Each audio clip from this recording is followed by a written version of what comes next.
ver bien la diapositiva? Sí, sí se logra visualizar. Ya, excelente. En la clase anterior habíamos estado empezando a hablar en realidad acerca del metabolismo de los aminoácidos. Ya habíamos pasado esta diapositiva, habíamos señalado entonces cómo nosotros básicamente eliminamos los componentes nitrogenados desde la degradación de nuestras proteínas y sus aminoácidos constituyentes, y habíamos señalado entonces que nosotros, como organismos ureotélicos, eliminamos entonces este componente nitrogenado en la forma de urea. Y para eso contábamos entonces con la función hepática que nos ayudaba a poder hacer esa conversión de una molécula amoniacal, que en el caso de nuestro pH corporal se va a encontrar como ion amonio cuando extraemos los grupos amino desde nuestros aminoácidos, y convertirlo a urea, que decíamos es una molécula que es bastante soluble, que no es tóxica, entonces es fácil de eliminar y no nos traía problemas, ¿no? Ya habíamos revisado entonces también, vamos acá, ya habíamos revisado entonces los aminoácidos proteicos que habíamos estudiado desde el ciclo anterior. Hoy, este ciclo también, a inicios del curso, también estuvimos repasando algunas de las características principales de ellos. Perdón, ¿alguien quería señalar algo? ¿O se le activó el micro por casualidad? Ya, creo que fue por casualidad. Seguimos entonces. Y habíamos estado entonces recordando lo que eran los aminoácidos ácidos, lo que eran los aminoácidos también básicos, los aromáticos, era importante también recordar. Y por supuesto les había señalado que no nos olvidemos para esta clase de lo que vienen a ser los aminoácidos esenciales, ¿no? Que ahora también cuando hablemos de síntesis tenemos que saber enfocarnos a qué aminoácidos nos vamos a referir. Habíamos visto entonces las diferentes fuentes de aminoácidos, cómo nosotros los podíamos captar. Habíamos destacado el funcionamiento de las permeasas y también del ciclo de glutamilo, ¿cierto? Donde participaban entonces dos enzimas, como son la glutamiltransferasa y la glutamilciclotransferasa, y también la importancia del glutatión para este fin. Muy bien, después también habíamos visto esta diapositiva donde destacábamos los destinos que podíamos darle a esos aminoácidos que ya hemos dicho que pueden venir de diferentes fuentes, y decíamos entonces que uno de sus principales caminos era pues reensamblar, utilizarse en el reensamble de proteínas, pero también, como sabemos, como pueden ser precursores de otras moléculas de importancia nitrogenada, también podrían irse por ese otro camino. Y el tercer camino entonces era catabolizarse, ¿no es cierto? Y dentro de ese catabolismo habíamos dicho que lo primero que sufrían los aminoácidos, ¿qué cosa era? La eliminación de su grupo fundamental, que sería su grupo amino. Pero ahí es donde nosotros decíamos, ahí tenemos un pequeño problema, porque ese grupo amino sale en la forma normalmente de amonio, ¿no? De ion amonio. Y como esta sustancia es bastante tóxica, decíamos, nosotros lo teníamos que enviar de todas maneras hacia nuestro hígado para que allí, gracias a las enzimas del ciclo de la urea, pueda convertirse y ya no generarnos esos problemas que habíamos estado mencionando en la clase anterior. Entonces aquí estábamos viendo cómo efectivamente perdían su grupo amino, que salía como ion amonio, se derivaba hacia la conformación de urea para poder ser excretado al volverse una molécula que sí es soluble. Y por otro lado veíamos lo que nos quedaba de su estructura, que decíamos viene a ser un cetoácido que corresponde pues al grueso del esqueleto carbonado de nuestros aminoácidos, ¿no? Pero estos esqueletos carbonados, decíamos, para el caso de algunos aminoácidos, como podían generarme piruvato o alguno de los intermediarios del ciclo de Krebs, entonces podían ser utilizados para la conformación de glucosa, es decir, para la gluconeogénesis, ¿no es cierto? Mientras que hay otros que vamos a identificar que más bien sus esqueletos carbonados rinden acetilcoenzima A o acetoacetato, y por lo tanto estos son llamados los cetogenéticos y podrán ser utilizados más bien para la formación de cuerpos cetónicos, que ya nosotros hemos visto también en la clase anterior, ¿no? Entonces ahí veíamos otros destinos que podíamos darle a esos esqueletos carbonados y por lo tanto vemos que los aminoácidos también nos sirven para poder ensamblar otro tipo de biomoléculas, ¿no? Es decir, podemos decir que desde aminoácidos podemos terminar formando glucosa o que desde aminoácidos podemos terminar formando cuerpos cetónicos también, ¿no? Miren cuántas utilidades entonces estamos destacando desde nuestros aminoácidos, varias funciones diferentes. Muy bien. Con esta diapositiva, me parece que esta también la habíamos visto, habíamos destacado la comunicación que hay, la relación que hay entre el ciclo de la urea y el ciclo de Krebs. Habíamos señalado que incluso el descubridor del ciclo de Krebs también era el descubridor del ciclo de la urea, ¿no? Y habíamos señalado que esta comunicación se daba mediante el envío desde el ciclo de Krebs de aspartico hacia el ciclo de la urea y el ciclo de la urea le revertía al ciclo de Krebs fumarato. Pero aquí, por ahí alguien les decía, me puede decir, profesora, pero yo no recuerdo que del ciclo de Krebs saliera ácido aspartico, ¿no? No había aspartato allí. Claro, lo que preformábamos, ¿se acuerdan? Era el oxaloacetato. Pero este oxaloacetato, por la TGO, puede convertirse en ácido aspartico y finalmente eso es lo que se le va a enviar al ciclo de la urea. Y el ciclo de la urea, como vamos a ver, genera fumarato. Este fumarato se lo puede enviar hacia el ciclo de Krebs porque el fumarato sí era intermediario directo. Ahora sí podemos hablar de directo de este ciclo de Krebs, ¿no? Señalamos también entonces que cuando nosotros contamos con todas las enzimas del ciclo de la urea, especialmente las reguladoras, por supuesto que vamos a poder realizar esa conversión del amonio hacia la conformación de urea. Pero cuando no tenemos presente todas las enzimas del ciclo de la urea, entonces este ciclo no se va a poder completar y por lo tanto el amoníaco puede llegar a acumularse a niveles tóxicos, ¿no? Dentro de las manifestaciones clínicas mencionamos, por ejemplo, propias de la intoxicación por amoníaco, la irritabilidad, la desorientación, convulsiones, ataxia, hepatomegalia, hasta el coma y la muerte. Y creo que esta es la diapositiva que aún no habíamos visto. A ver, señáleme o la paso más rapidito. Esa sí la llegamos a ver. Sí la llegamos a ver, muy bien. Ya. Entonces la pasamos más rápido. Habíamos mencionado aquí las diferentes maneras que nosotros tenemos para sacarle ese grupo amino a los aminoácidos. Y habíamos señalado que las tres primeras que aquí les presentaba eran las más usuales y ya menos utilizadas eran las dos últimas, ¿no? La acción de la desaminación directa y de las aminoácido oxidasas. Entonces destacamos en primer lugar dentro de estas reacciones de desaminación las catalizadas por las transaminasas o también conocidas como aminotransferasas, que se complementaban, si ustedes recuerdan, en realidad con la acción de la glutamato deshidrogenasa.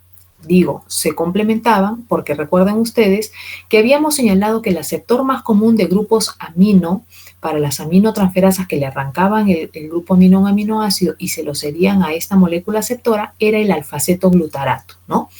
En este proceso, entonces, el aminoácido se convertía en cetoácido al perder su grupo amino y el cetoácido aceptor, que era el alfa-cetoglutarato, se tendría que convertir entonces al ganarlo en un aminoácido, que para el caso del alfa-cetoglutarato sería específicamente el ácido glutámico. Entonces, como veíamos, va a haber una alta formación de glutámico porque todas las aminotransferasas que trabajan sobre nuestros diferentes aminoácidos, hay una específica para cada aminoácido, va a terminar conformando ácido glutámico, ¿no? Esto va a ser uno de los productos pues mayoritarios.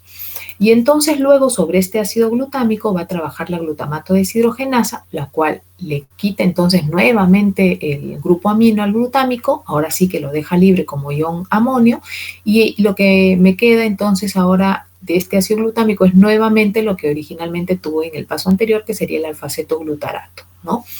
Esta glutamato deshidrogenasa puede utilizar NAT o también puede utilizar NAT fosfato, tiene esas dos posibilidades. Aquí le están viendo, por ejemplo, utilizando NAR, ¿no? Y en el proceso generándolo a la forma reducida. Cabe resaltar que las aminotransferasas utilizan como cofactor el piridoxal fosfato, o sea, un derivado de la piridoxina, de la vitamina B6. Y hace un momento les dije que como tenemos una gran variedad de aminoácidos, entonces vamos a tener una gran variedad también de aminotransferasas, pero hay dos aminoácidos que no son transaminables. No sé si les había llegado a decir. Estos son treonina y lisina, ¿no? Entonces, todos los demás de los 20 que hemos estudiado sí tienen su transaminasa específica para actuar sobre ellos, excepto treonina y lisina. La actividad de las aminotransferasas y de igual manera de la glutamato deshidrogenasa son actividades perfectamente reversibles. Acá en esta diapositiva no se nota la reversibilidad porque la flechita la han puesto en un solo sentido, pero ya les voy diciendo que ambas catalizan reacción perfectamente reversible, ¿no? La glutamato deshidrogenasa es hepática y es mitocondrial, ¿ya? Entonces hay que tener en cuenta ese detalle. En el caso de las aminotransferasas, la mayoría son citosólicas. Sin embargo, vamos a ver que en el caso de la TGO la encontramos tanto citosólica como mitocondrial, lo cual nos da ese detalle que ya habíamos comentado antes en el tema de enzimas. ¿Se acuerdan cuando estuvimos mencionando la importancia clínica de la TGP y de la TGO como enzimas que se utilizan para determinaciones del perfil cardíaco y del perfil hepático? Ahí yo les había comentado, ¿no?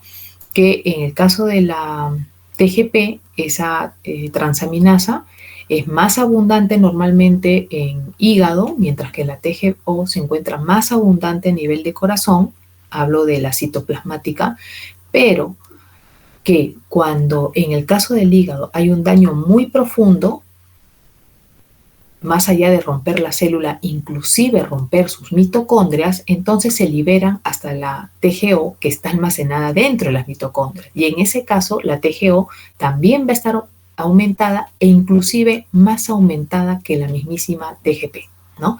Entonces, en ese caso, la TGO también nos sirve para ayudarnos a identificar cuán dañado está nuestro hígado, ¿no? A pesar de ser reconocida comúnmente como marcador cardíaco, también nos sirve para lo que es detección de daño hepático agudo, ¿no? Como por ejemplo, situación que podemos encontrar en una cirrosis hepática o situación que podemos encontrar en carcinoma hepático también, ¿no?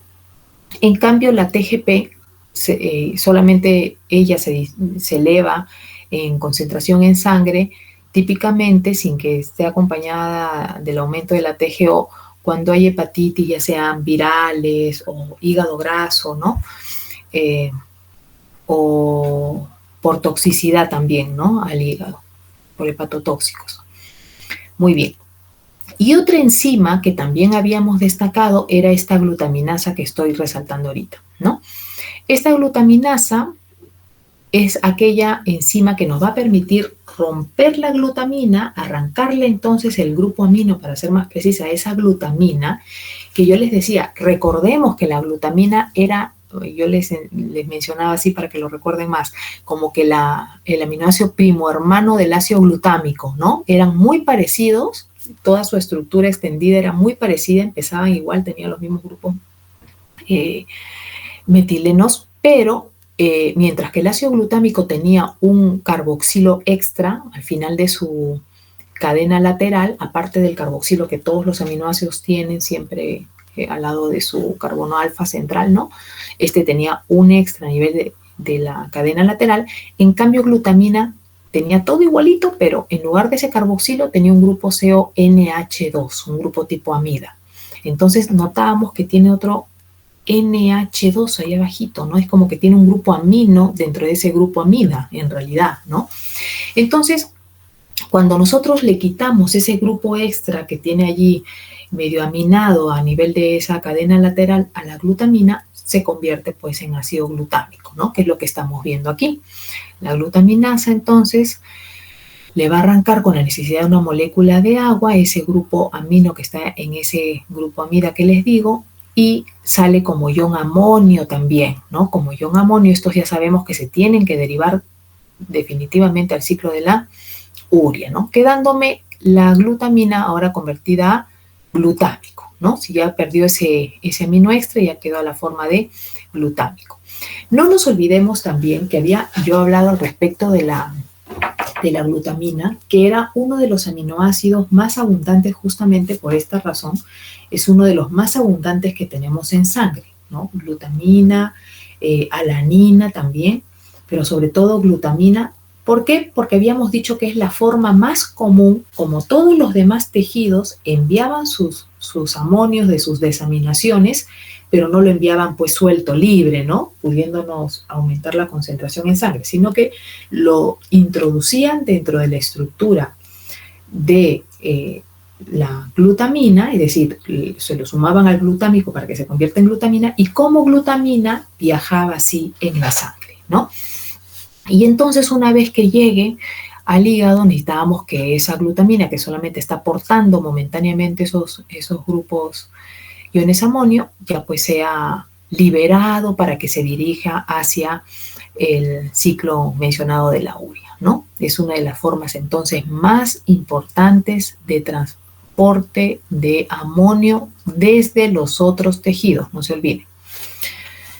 Y aparte habíamos mencionado estas dos que no eran tan comunes. La última no nos gustaba mucho, habíamos dicho la acción del aminoácido oxidasa porque, como habíamos señalado, aparte de generarnos el ion amonio tóxico que ya hemos dicho, también nos genera el peróxido de hidrógeno, ¿no?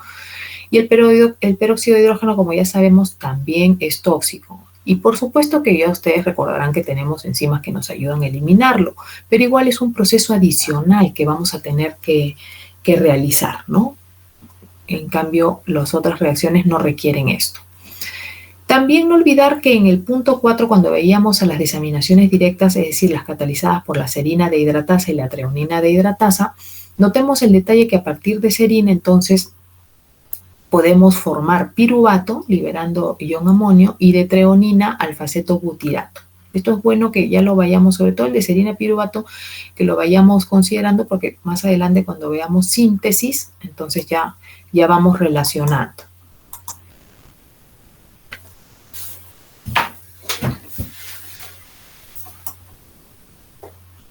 ¿Hasta aquí alguna pregunta, jóvenes? ¿Vamos bien?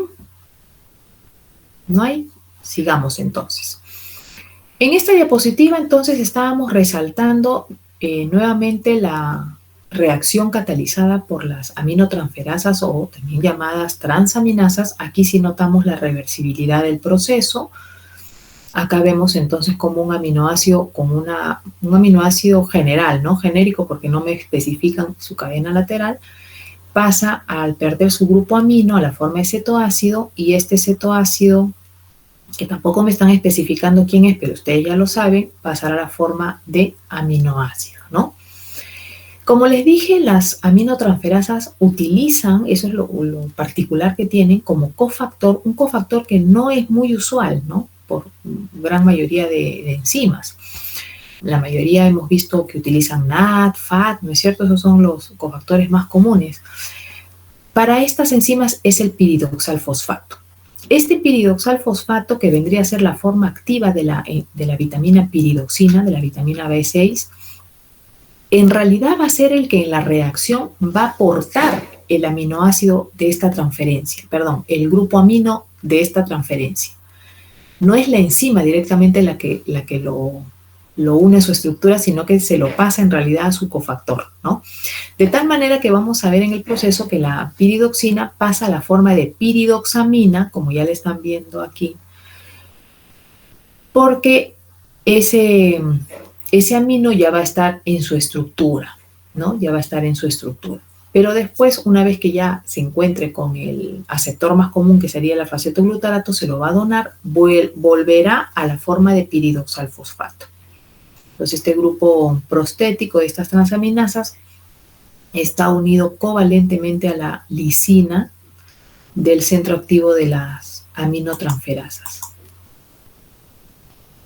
Podemos decir entonces que hay un mecanismo tipo ping-pong, ¿no? En lo que es la transferencia del grupo amino entre lo que son las aminotransferasas con respecto al cetoácido aceptor, ¿no? Al alfa-cetoglutarato. Acá estamos viendo nuevamente las dos formas del piridoxalfosfato y en la forma de piridoxamina, y vemos efectivamente cómo aquí en el proceso el cofactor va pasando de no tener el grupo amino en su estructura, a sí tenerlo y luego entregárselo al alfaceto para que este alfaceto se convierta en glutámico, y otra vez tengo a la enzima libre con su cofactor en su estado original, o sea, nuevamente de piridoxalfosfato, ¿no?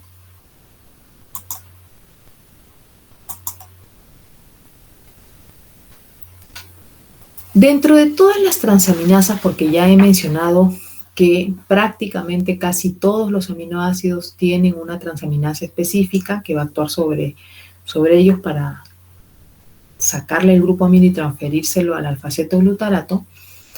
Hay dos transaminasas que son las más conocidas, las más importantes desde el punto de vista clínico y que ya nosotros, como les decía, las hemos revisado en el tema de enzimas, ¿no?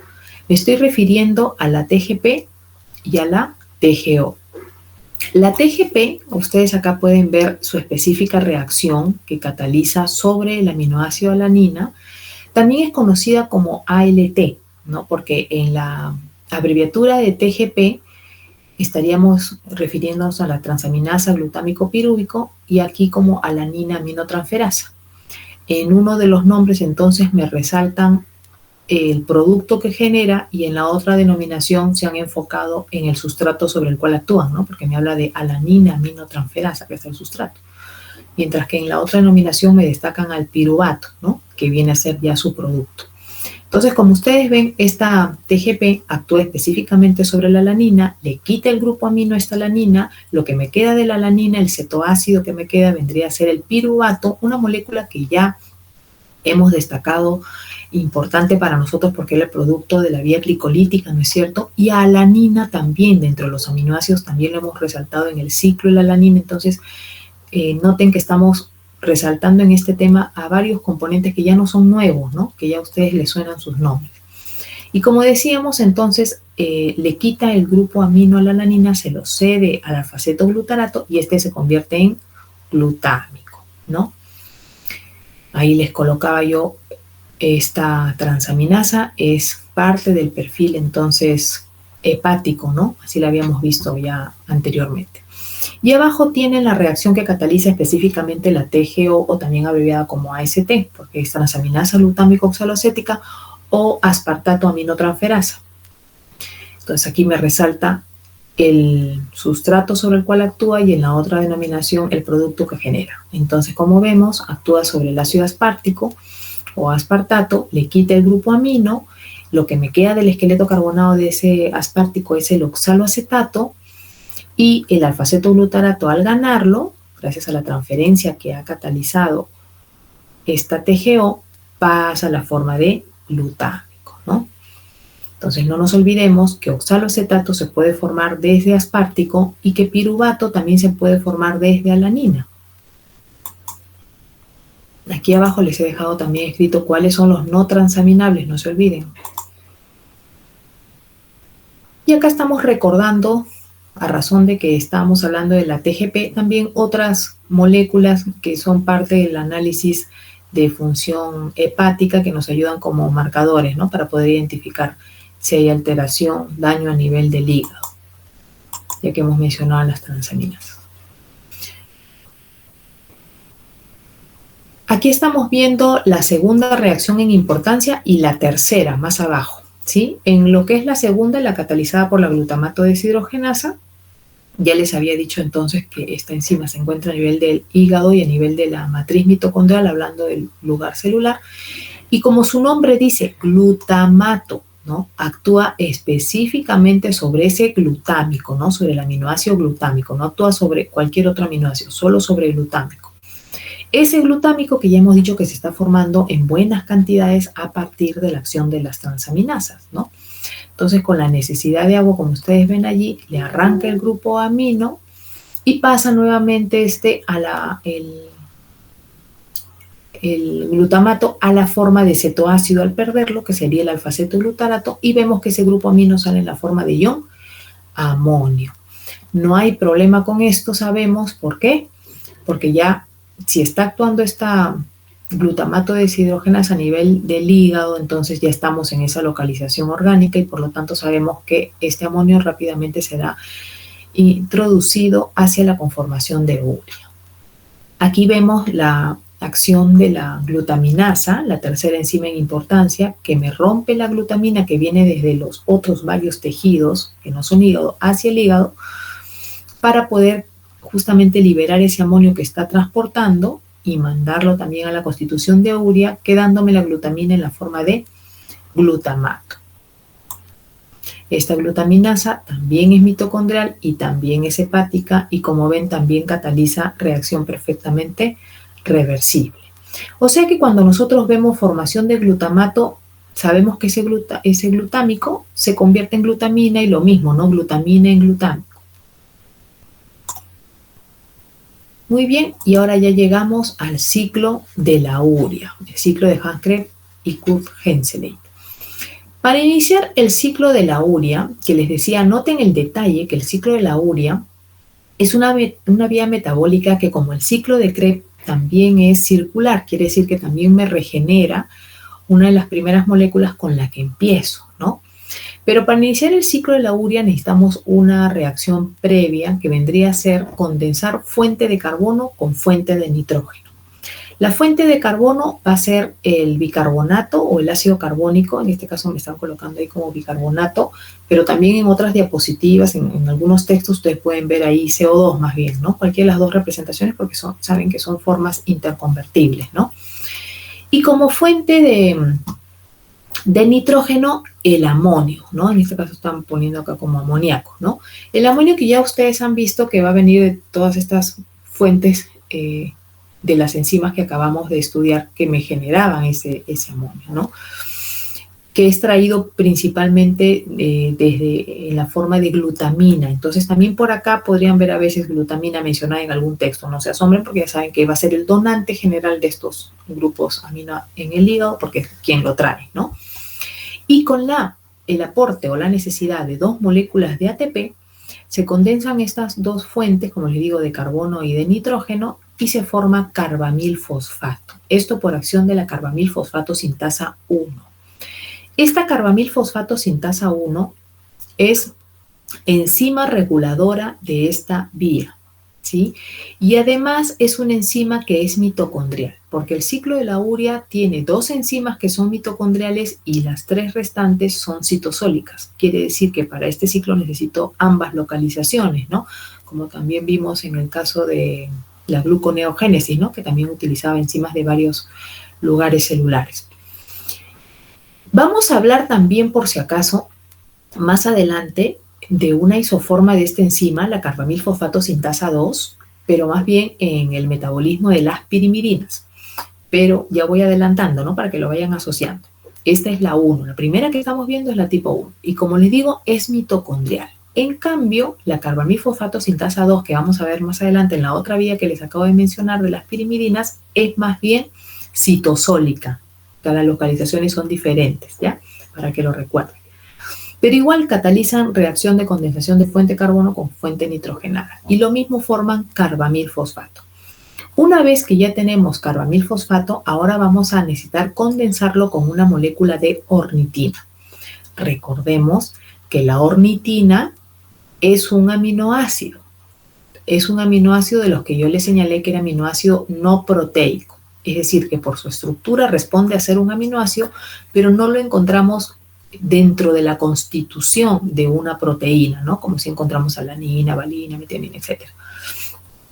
Estos se condensan entonces y por acción de la OCT, de la ornitina carbamiltransferasa, o también conocida como ornitina transcarbamilasa, van a formar citrulina. Citrulina era el otro aminoácido no proteico que también les mencioné a inicios de este curso, ¿no? Cuando hablamos de aminoácidos y proteínas. Y por aquí ya tenemos entonces citrulina, necesitamos condensarle otra molécula. Va a tener que entrar el ácido aspartico a sumarse aquí a la estructura. Entonces miren el detalle, ¿no? Al inicio Este amonio viene, diríamos, de la glutamina, que a su vez viene del glutámico, y miren acá cómo entra el otro ácido, ¿no? El aspartico. O sea, prácticamente acá hay una buena participación de estos aminoácidos ácidos, ¿no? Entre el ácido aspartico y por acción del arginino succínico sintasa se va a formar el ácido arginino succínico, que acá lo tenemos expresado en su forma de sal, que sería arginino succinato, ¿no? Este arginino succinato luego se va a romper por la arginino succinato liasa, es decir, que tengo una enzima casi de nombre parecido. Empecé con sintasa y luego actúa la liasa, ¿no? Y me lo va a romper. Entonces me lo va a romper generando arginina. Miren el detalle, ¿no? De que acá entró aspartato, pero lo que se formó fue arginina succinato, ¿no? Si yo lo parto en dos, miren, acá me está generando arginina, que es otro aminoácido, ¿no es cierto?, del grupo 4, más bien, ya no de los ácidos. Y lo que me queda de la estructura se ha modificado, ya no es el succinato, sino sale como fumarato. Este fumarato ya no lo necesitamos para que siga el ciclo de la urea. Entonces se envía, como les decía, ¿hacia qué vía? El ciclo de Krebs, ¿no es cierto? Porque sí es intermediario del ciclo de Krebs. Y la arginina también sufrirá un proceso de hidrólisis por la arginasa y se romperá rindiéndonos ornitina y urea. Entonces ya vemos aquí en esta última reacción la formación de urea, que es la molécula que le da nombre a esta vía metabólica, ¿no? Y notamos que me está regenerando ornitina en el proceso. Por eso es circular, porque me regenera la primera molécula con la que empecé. Notemos cuántos ATPs hemos necesitado para formar un mol de urea. Hemos necesitado 3 moléculas de ATP, ¿no es cierto? Hemos necesitado fuente de nitrógeno, fuente de carbono, además, y también que se sume una molécula de aspartico, ¿no? En este proceso. Las dos primeras enzimas son las que son mitocondriales, la CPS1, así la van a encontrar abreviada, la carbamilfosfato sintasa 1, CPS1, y la OCT. ¿Ya? La OCT es la ornitina, carbamil, transferasa o transcarbamilasa. Estas dos, repito, son mitocondriales. Las otras son citosólicas. Y la principal reguladora, carbamilfosfato sintasa. Entonces ustedes se dan cuenta que aquí, para formar esta molécula, ha habido buen aporte aminoacídico, ¿no? Porque como les digo, este amonio va a venir de aminoácidos y acá encima estoy sumando otro más. Quiere decir que los aminoácidos van a favorecer, ¿no? La presencia de una alta concentración de aminoácidos que se va a derivar hacia este destino va a favorecer justamente que esta vía esté más activa. En esta diapositiva, entonces, vemos la localización de las 5 enzimas que acabamos de ver en este ciclo de la urea, y está especie de rectángulo representándome la mitocondria para que identifiquen bien cuáles son las 2 enzimas mitocondriales y cuáles son las citosólicas. Estas 2 son las más importantes a recordar, ¿ya? Son muy propias de esta vía, como les digo. Y acá tenemos el balance, donde estamos viendo pues que necesitamos, como les dije, fuente de nitrógeno, fuente de carbono, sumaron ácido aspartico, 3 moléculas de ATP, agua para poder formar esta urea, liberar fumarato, y como ven, 2 moléculas de estas 3 moléculas de ATP se rompen en ADP más fosfato inorgánico, pero una de ellas se rompe más bien de una forma no tan usual como es el rompimiento del ATP hacia AMP más pirofosfato, ¿no? Solo para que vean que efectivamente la molécula ATP puede tener diferentes mecanismos de rompimiento. Aquí vemos la regulación del ciclo de la urea. Como les dije, la regulación básicamente está dada por la acción de la CPS tipo 1, es decir, carbamilfosfato sintasa 1. Pero ¿quién es quien la estimula, ¿no? Diríamos, esta primera enzima del ciclo de la urea, que no nos extraña que sea una de las primeras, ¿no? Como hemos visto usualmente en la mayoría de nuestras vías metabólicas, por ahí siempre viene la regulación, casi siempre.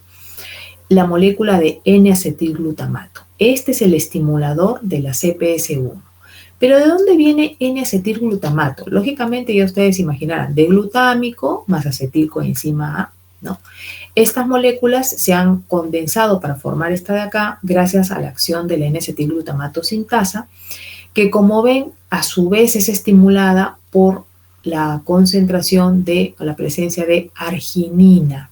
Es decir, también estamos hablando acá de aminoácidos. ¿Se dan cuenta entonces lo que les decía hace un momento de que efectivamente el ciclo de la urea va a estar estimulado cuando haya mayor ingreso de proteínas en nuestra dieta y por lo tanto liberación de aminoácidos desde su digestión, ¿no?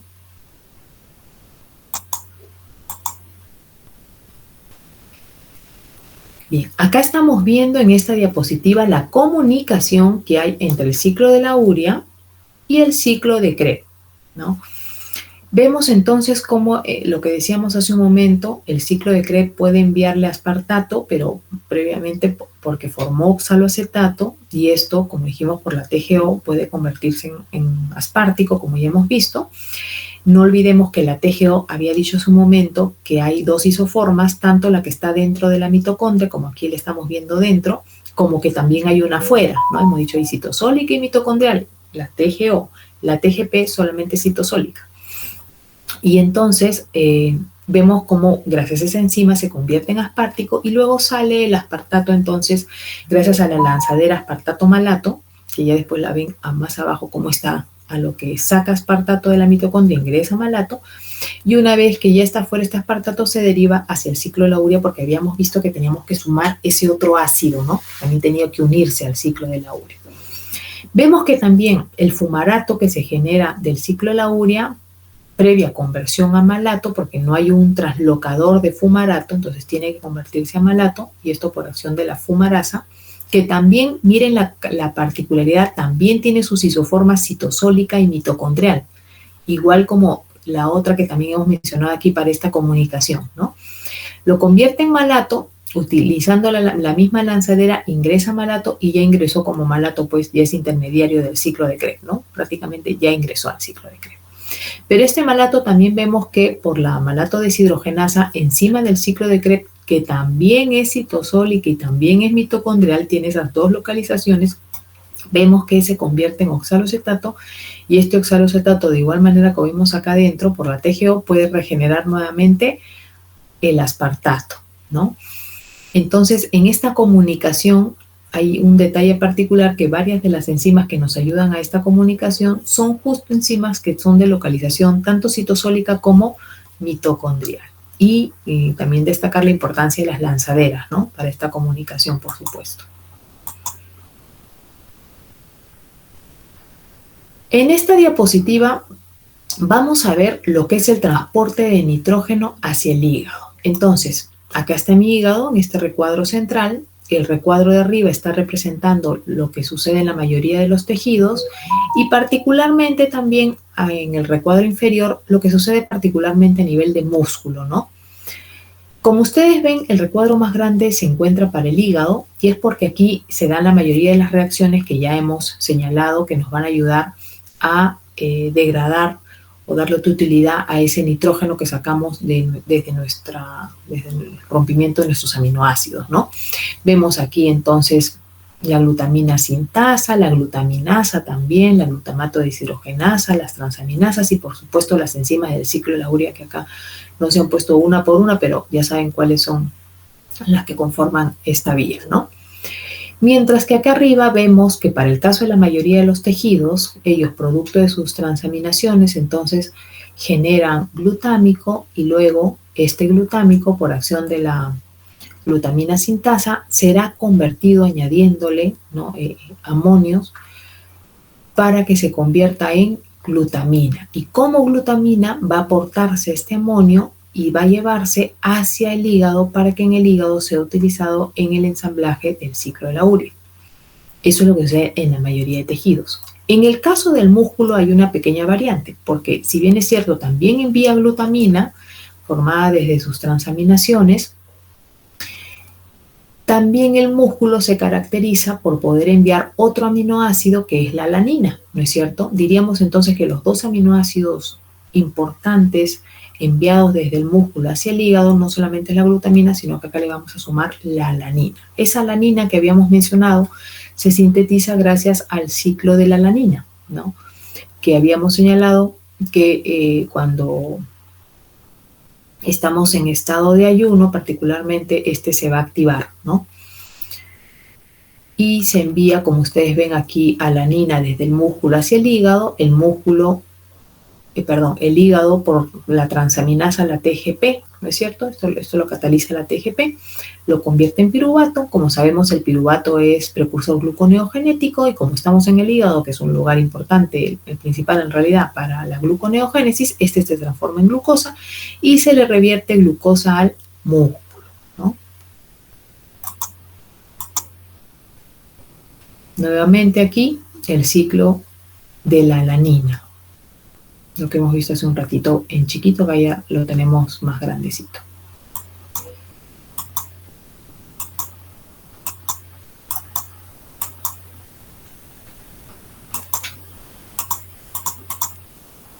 Creo que hay una más. Y ya no hay más, creo. Sí, ya no hay más. Por atrás. Muy bien. Hasta ahorita acabamos de ver el destino del grupo amino, pero es un pequeño componente en realidad de la estructura de un aminoácido, ¿no? En general, de la mayoría por lo menos. El grueso, la estructura que me queda, en realidad son los esqueletos carbonados de nuestros aminoácidos. Y como ya habíamos dicho, algunos aminoácidos llamados glucogenéticos van a poder formar algunos piruvato o algunos intermediarios del ciclo de Krebs, como oxaloacetato, como fumarato, entre otros, y estos van a poder ser utilizados para la formación de glucosa por la gluconeogénesis, ¿no? A poder rendirme finalmente ese piruvato, ¿no? Oxaloacetato y piruvato, me refiero en el caso de los intermediarios, de los que me generan intermediarios del ciclo de Krebs, ¿no? Terminan en oxalo, el oxalo también se puede descarboxilar a piruvato, y como ya dijimos, piruvato gluconeogenético. ¿Cuáles son los aminoácidos glucogenéticos? De los 20 aminoácidos proteicos que hemos estudiado, miren cómo es la naturaleza de sabia, que 18 de ellos son gluconeogenéticos. O sea, de la mayoría de ellos, por no decir casi todos, podemos sintetizar glucosa. Así de sabia la naturaleza. ¿Cuáles son entonces los no glucogenéticos? Lisina y leucina. Esos son los únicos con los que no se puede formar glucosa. Y por otro lado, ya les había señalado que aquellos que pueden formar acetilcoenzima A o acetoacetato, más bien son los llamados cetogenéticos. ¿Quiénes son esos? Tenemos quitando a los dos primeros de los esenciales que ya habíamos estudiado, son muy parecidos, hay muchos en común con los esenciales aquí, entonces sería bueno que los memoricen más o menos junto con los, como le digo, con los esenciales. Quitando alanina y valina sería leucina, isoleucina, luego viene el aromático fenilalanina, tirosina, triptófano y treonina y lisina. Treonina y lisina. Entonces, ¿cuántos tenemos?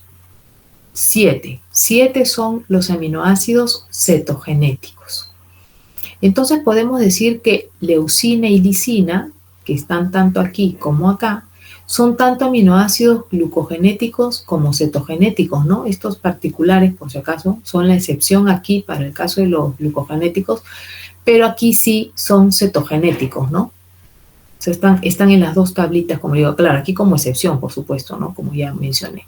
Y aquí sí como propiamente cetogenéticos. Ahora, estos entonces que decíamos cetogenéticos pueden, por el tipo de esqueletos carbonados que me generan, como ya dije, acetilcoenzima o acetoacetato, pueden utilizarse para la formación de cuerpos cetónicos. Esta CC que he puesto aquí está abreviando cuerpos cetónicos.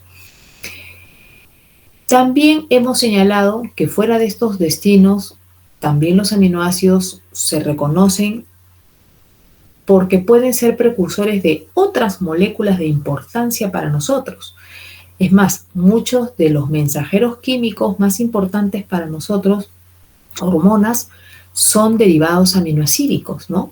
Otras moléculas también de importancia, como ya hemos hablado, por ejemplo, la carnitina, la creatina, también son derivados aminoácidicos, ¿no? Después, la histamina también es un derivado aminoácidico, así que hay varios componentes, al igual que el glutatión, que también ya lo hemos destacado como agente detoxificante, participador también en lo que es el paso de aminoácidos a través de la membrana, con el ciclo glutamil, lo que hemos dicho, mire, también es un derivado aminoacídico, ¿no? Entonces, como les decía al inicio, varias funciones diferentes que pueden cumplir esos aminoácidos. Veamos ahora que ya hemos estudiado lo que es la degradación de los aminoácidos. Uy, tengo que verla ahora. Ahora la tengo que ver yo. Ya, falta, estamos a tiempo.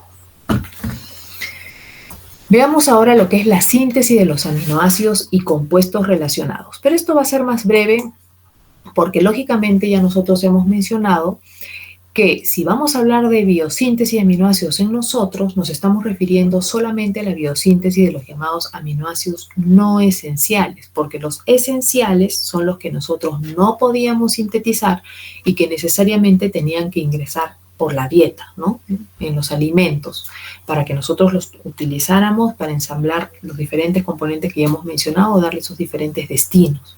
Entonces, al hablar de biosíntesis, solo estaremos hablando de la biosíntesis de los no esenciales. Entonces, recordemos y por descarte cuáles eran los esenciales y por diferencia o por descarte ya sacamos cuáles son los no esenciales que veríamos su biosíntesis. ¿Quiénes eran los esenciales? Quitando el primer aminoácido alanina, era valina, leucina, isoleucina, fenilalanina, triptófano, metionina, esta metionina sí está aquí y no está en los cetogenéticos, treonina y lisina, ¿no? Acá no está tirosina, que sí está también en los cetogenéticos, ¿no?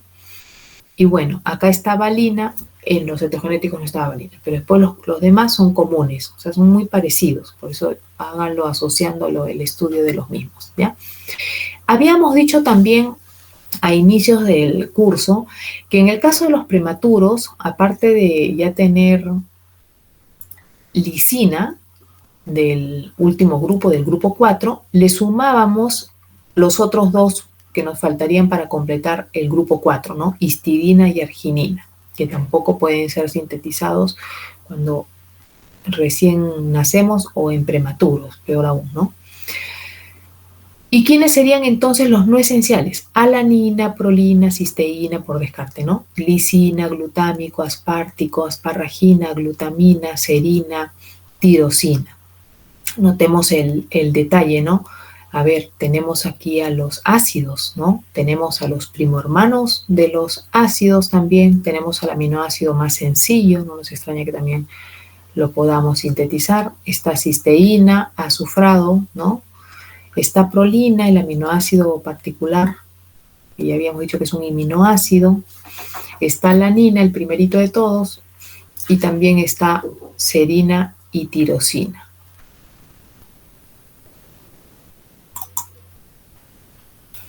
Bien, por transaminación hemos visto que se puede sintetizar alanina, ¿no es cierto? Se puede sintetizar aspartico y se puede sintetizar glutámico, ¿no? Hemos visto la catalizada por la TGP, por la TGO y cómo el alfa-cetoglutarato pues en esas transaminaciones terminaba convertido en glutámico, ¿no? Por amidación, por ganar, como les digo, el grupo amida, los primos hermanos de estos ácidos, ¿no? Asparragina y glutamina. A partir del ácido 3-fosfoglicérico se puede formar serina y se puede formar glicina. Y también inclusive de acá derivar a cisteína. A partir de aminoácidos esenciales se puede formar tirosina y también se puede formar cisteína. A partir del glutámico también se puede formar prolina, no solamente glutamina, ¿no? Que era el primo hermano, también prolina. Y a partir de la ornitina se puede formar también arginina, como acabamos de ver, ¿no? Se formaba el ácido arginino succínico y luego se formaba arginina a partir de la ornitina, ¿no? Y también aquí diríamos que desde el glutámico, porque también el glutámico nos ayudó a formar esa glutamina que traía el grupo amino hacia el ciclo de la urea, así que también está relacionado con lo que es la formación de esta arginina. Nuevamente aquí por transaminación, entonces desde piruvato formamos alanina, desde oxaloacetato ya vimos, esto no es nuevo, ya lo acabamos de ver en la acción de las transaminasas, aspartato, y desde alfa-cetoglutarato, glutamato. ¿Quiénes son entonces los precursores de los aminoácidos? Desde piruvato se puede formar alanina, valina, leucina, son los primeros, ¿no? Que como los hemos memorizado. Desde la ribosa 5-fosfato se puede formar histidina. Desde el 3-fosfoglicerato, como les dije, serina, pero a partir de la serina, cisteína y glicina. En la anterior diapositiva solo me decía glicina, ¿no? Le dije también sumen cisteína. Desde el alfaceto-glutarato se puede formar glutámico. Acabamos de ver que como este es el aceptor más común, pasa a la forma de glutámico. De este se puede formar su primo hermano. Y también hemos dicho prolina y les decía hace un momento arginina también, al fin y al cabo. Desde el eritrosa 4-fosfato en reacción con el fosfoenol piruvato, intermediario de la vía glicolítica, ya habíamos destacado en la vía de las pentosas fosfato, que me generaba este eritrosa 4-fosfato, que a partir de ella se formaban los aromáticos, ¿no? Fenilalanina, tirosina, triptófano. Aquí desde la fenilalanina también veo que me puede formar tirosina, porque son muy parecidos, ¿se acuerdan de esos aminoácidos? Solamente que acá hay que hidroxilar, ¿no? Gana un grupo hidroxilo y ya estamos hablando de tirosina, ¿no? En ese anillo bencénico. Y uno de los, diríamos, precursores más importantes, fuera de este de acá que me genera los aromáticos, es el oxaloacetato, porque el oxaloacetato por la TGO, que hemos dicho que puede formar aspartato. Si hablo de formación de aspartato, ya saben que a partir de él se puede formar el primo hermano, que sería la asparragina, y acá hay que sumarle entonces que a partir del aspartato también se puede formar metionina, se puede formar treonina y lisina. Casi siempre traten de asociar a estos dos aminoácidos porque casi siempre están, vamos a decir, juntos dentro de grupos particulares que vamos a destacar, ¿no? Por ejemplo, dije, ¿quiénes son los no transaminables? Treonina y lisina, ¿no? Entonces, miren, acá también están juntos, en el mismo grupo, digamos. Y a partir de treonina también se puede formar isoleucina. Entonces, este es el precursor para todos estos, por eso es uno de los precursores más importantes, porque puede formar varios, ¿no? Miren, acá hay uno azufrado, metionina, esta treonina, lisina y esta isoleucina, y los demás ya son un poquito más conocidos, porque ya les hemos estado mencionando también desde transaminasas.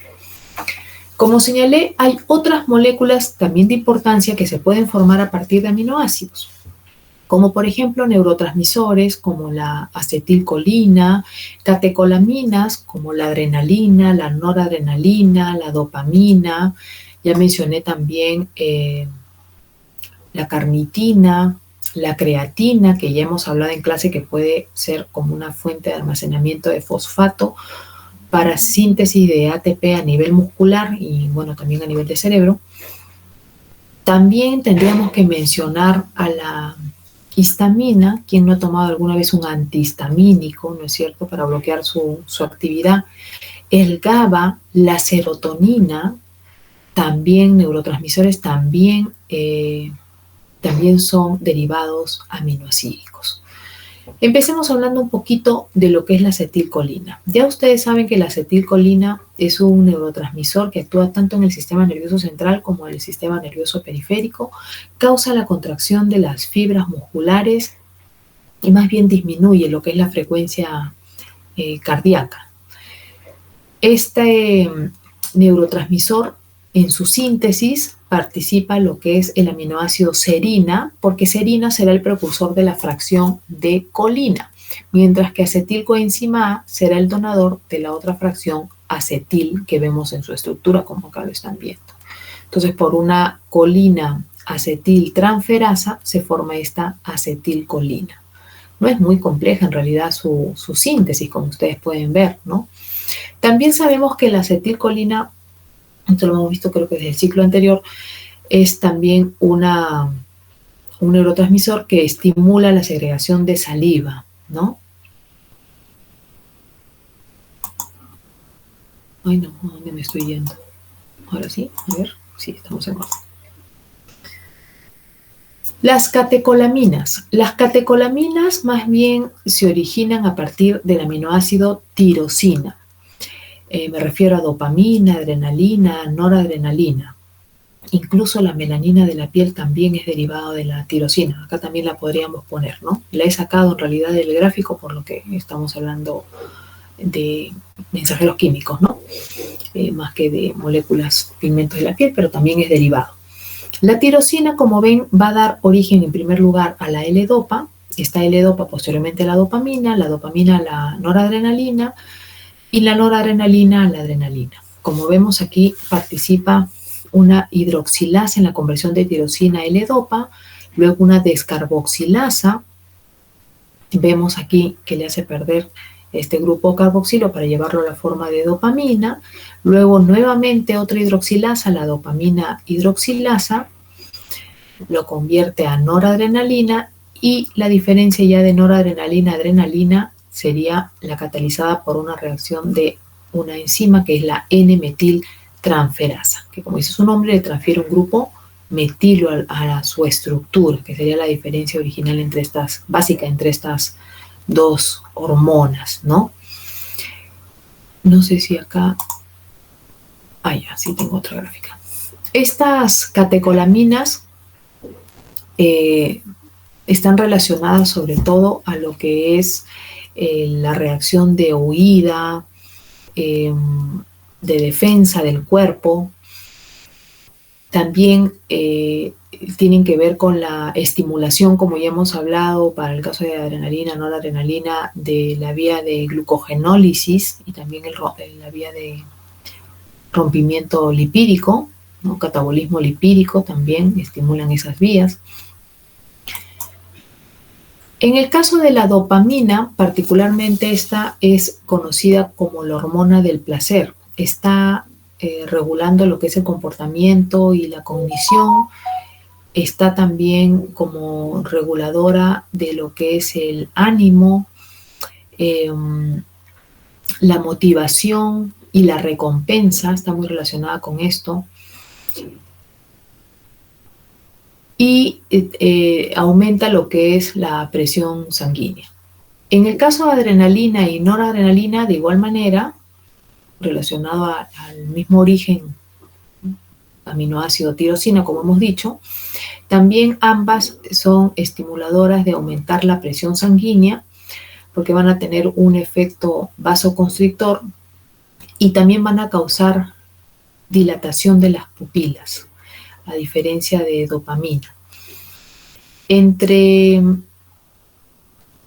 adrenalina y noradrenalina, aparte de su diferencia de ese grupo metilo que ya ustedes vieron, está también que adrenalina se libera más rápidamente, pero su acción es más corta, pero es más rápida por lo menos, ¿no?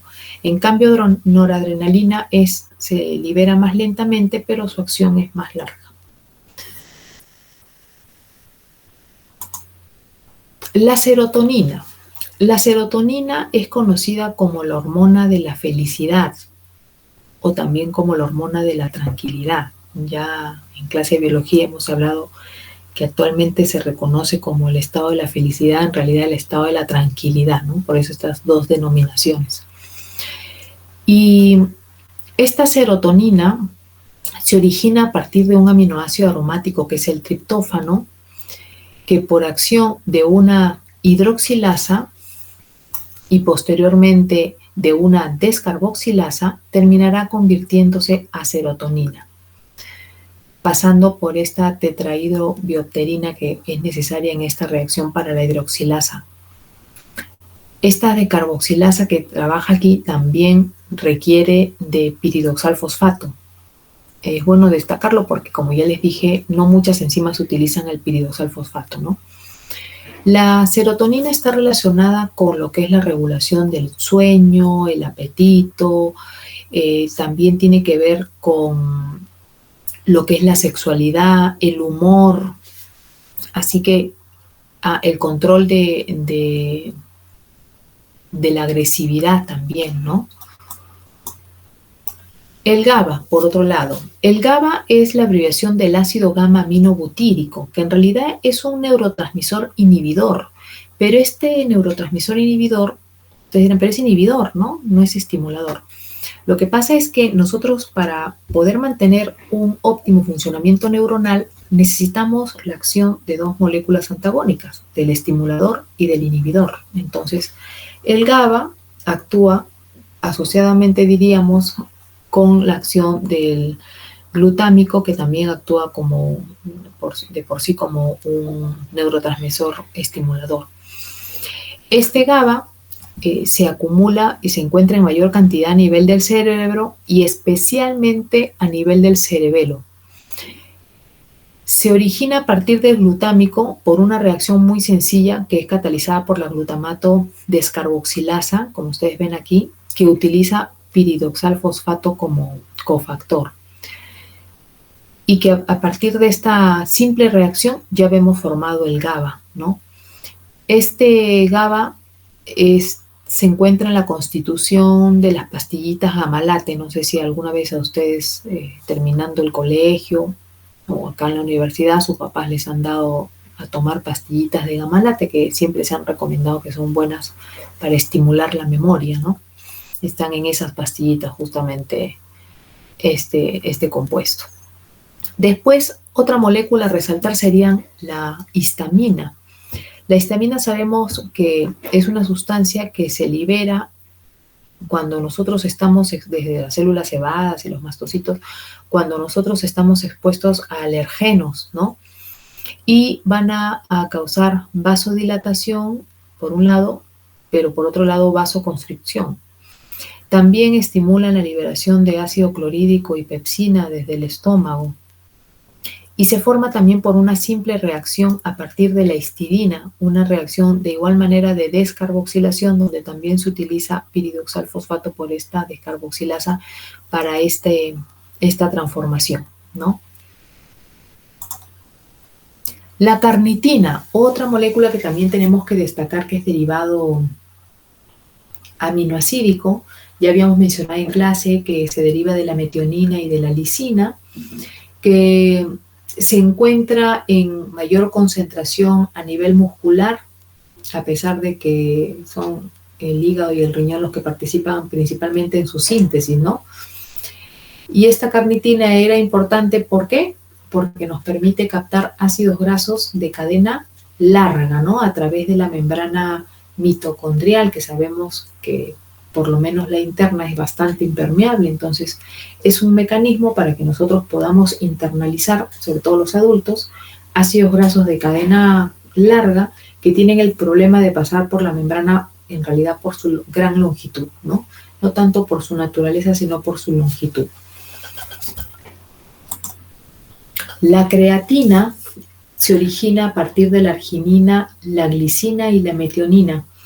Esta creatina ya les había mencionado entonces que normalmente puede pasar a la forma de fosfocreatina, como están viendo aquí, y por lo tanto corresponder a una reserva de fosfato para poder donárselo al ADP y que con este fosfato extra el ADP se convierta en ATP.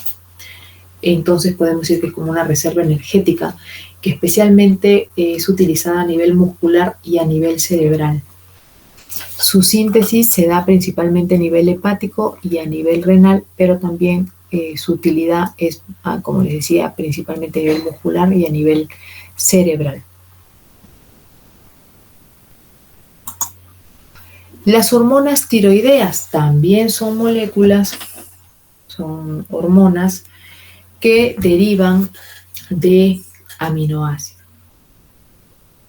de la tirosina. Estas hormonas están relacionadas con lo que es el metabolismo energético. La tiroxina y la triiodotironina, o sea, la T4 y la T3, regulan, entonces vamos a decir, lo que es el metabolismo tanto de carbohidratos, lípidos y proteínas, y están relacionadas con la generación de la termogénesis, o sea, calor.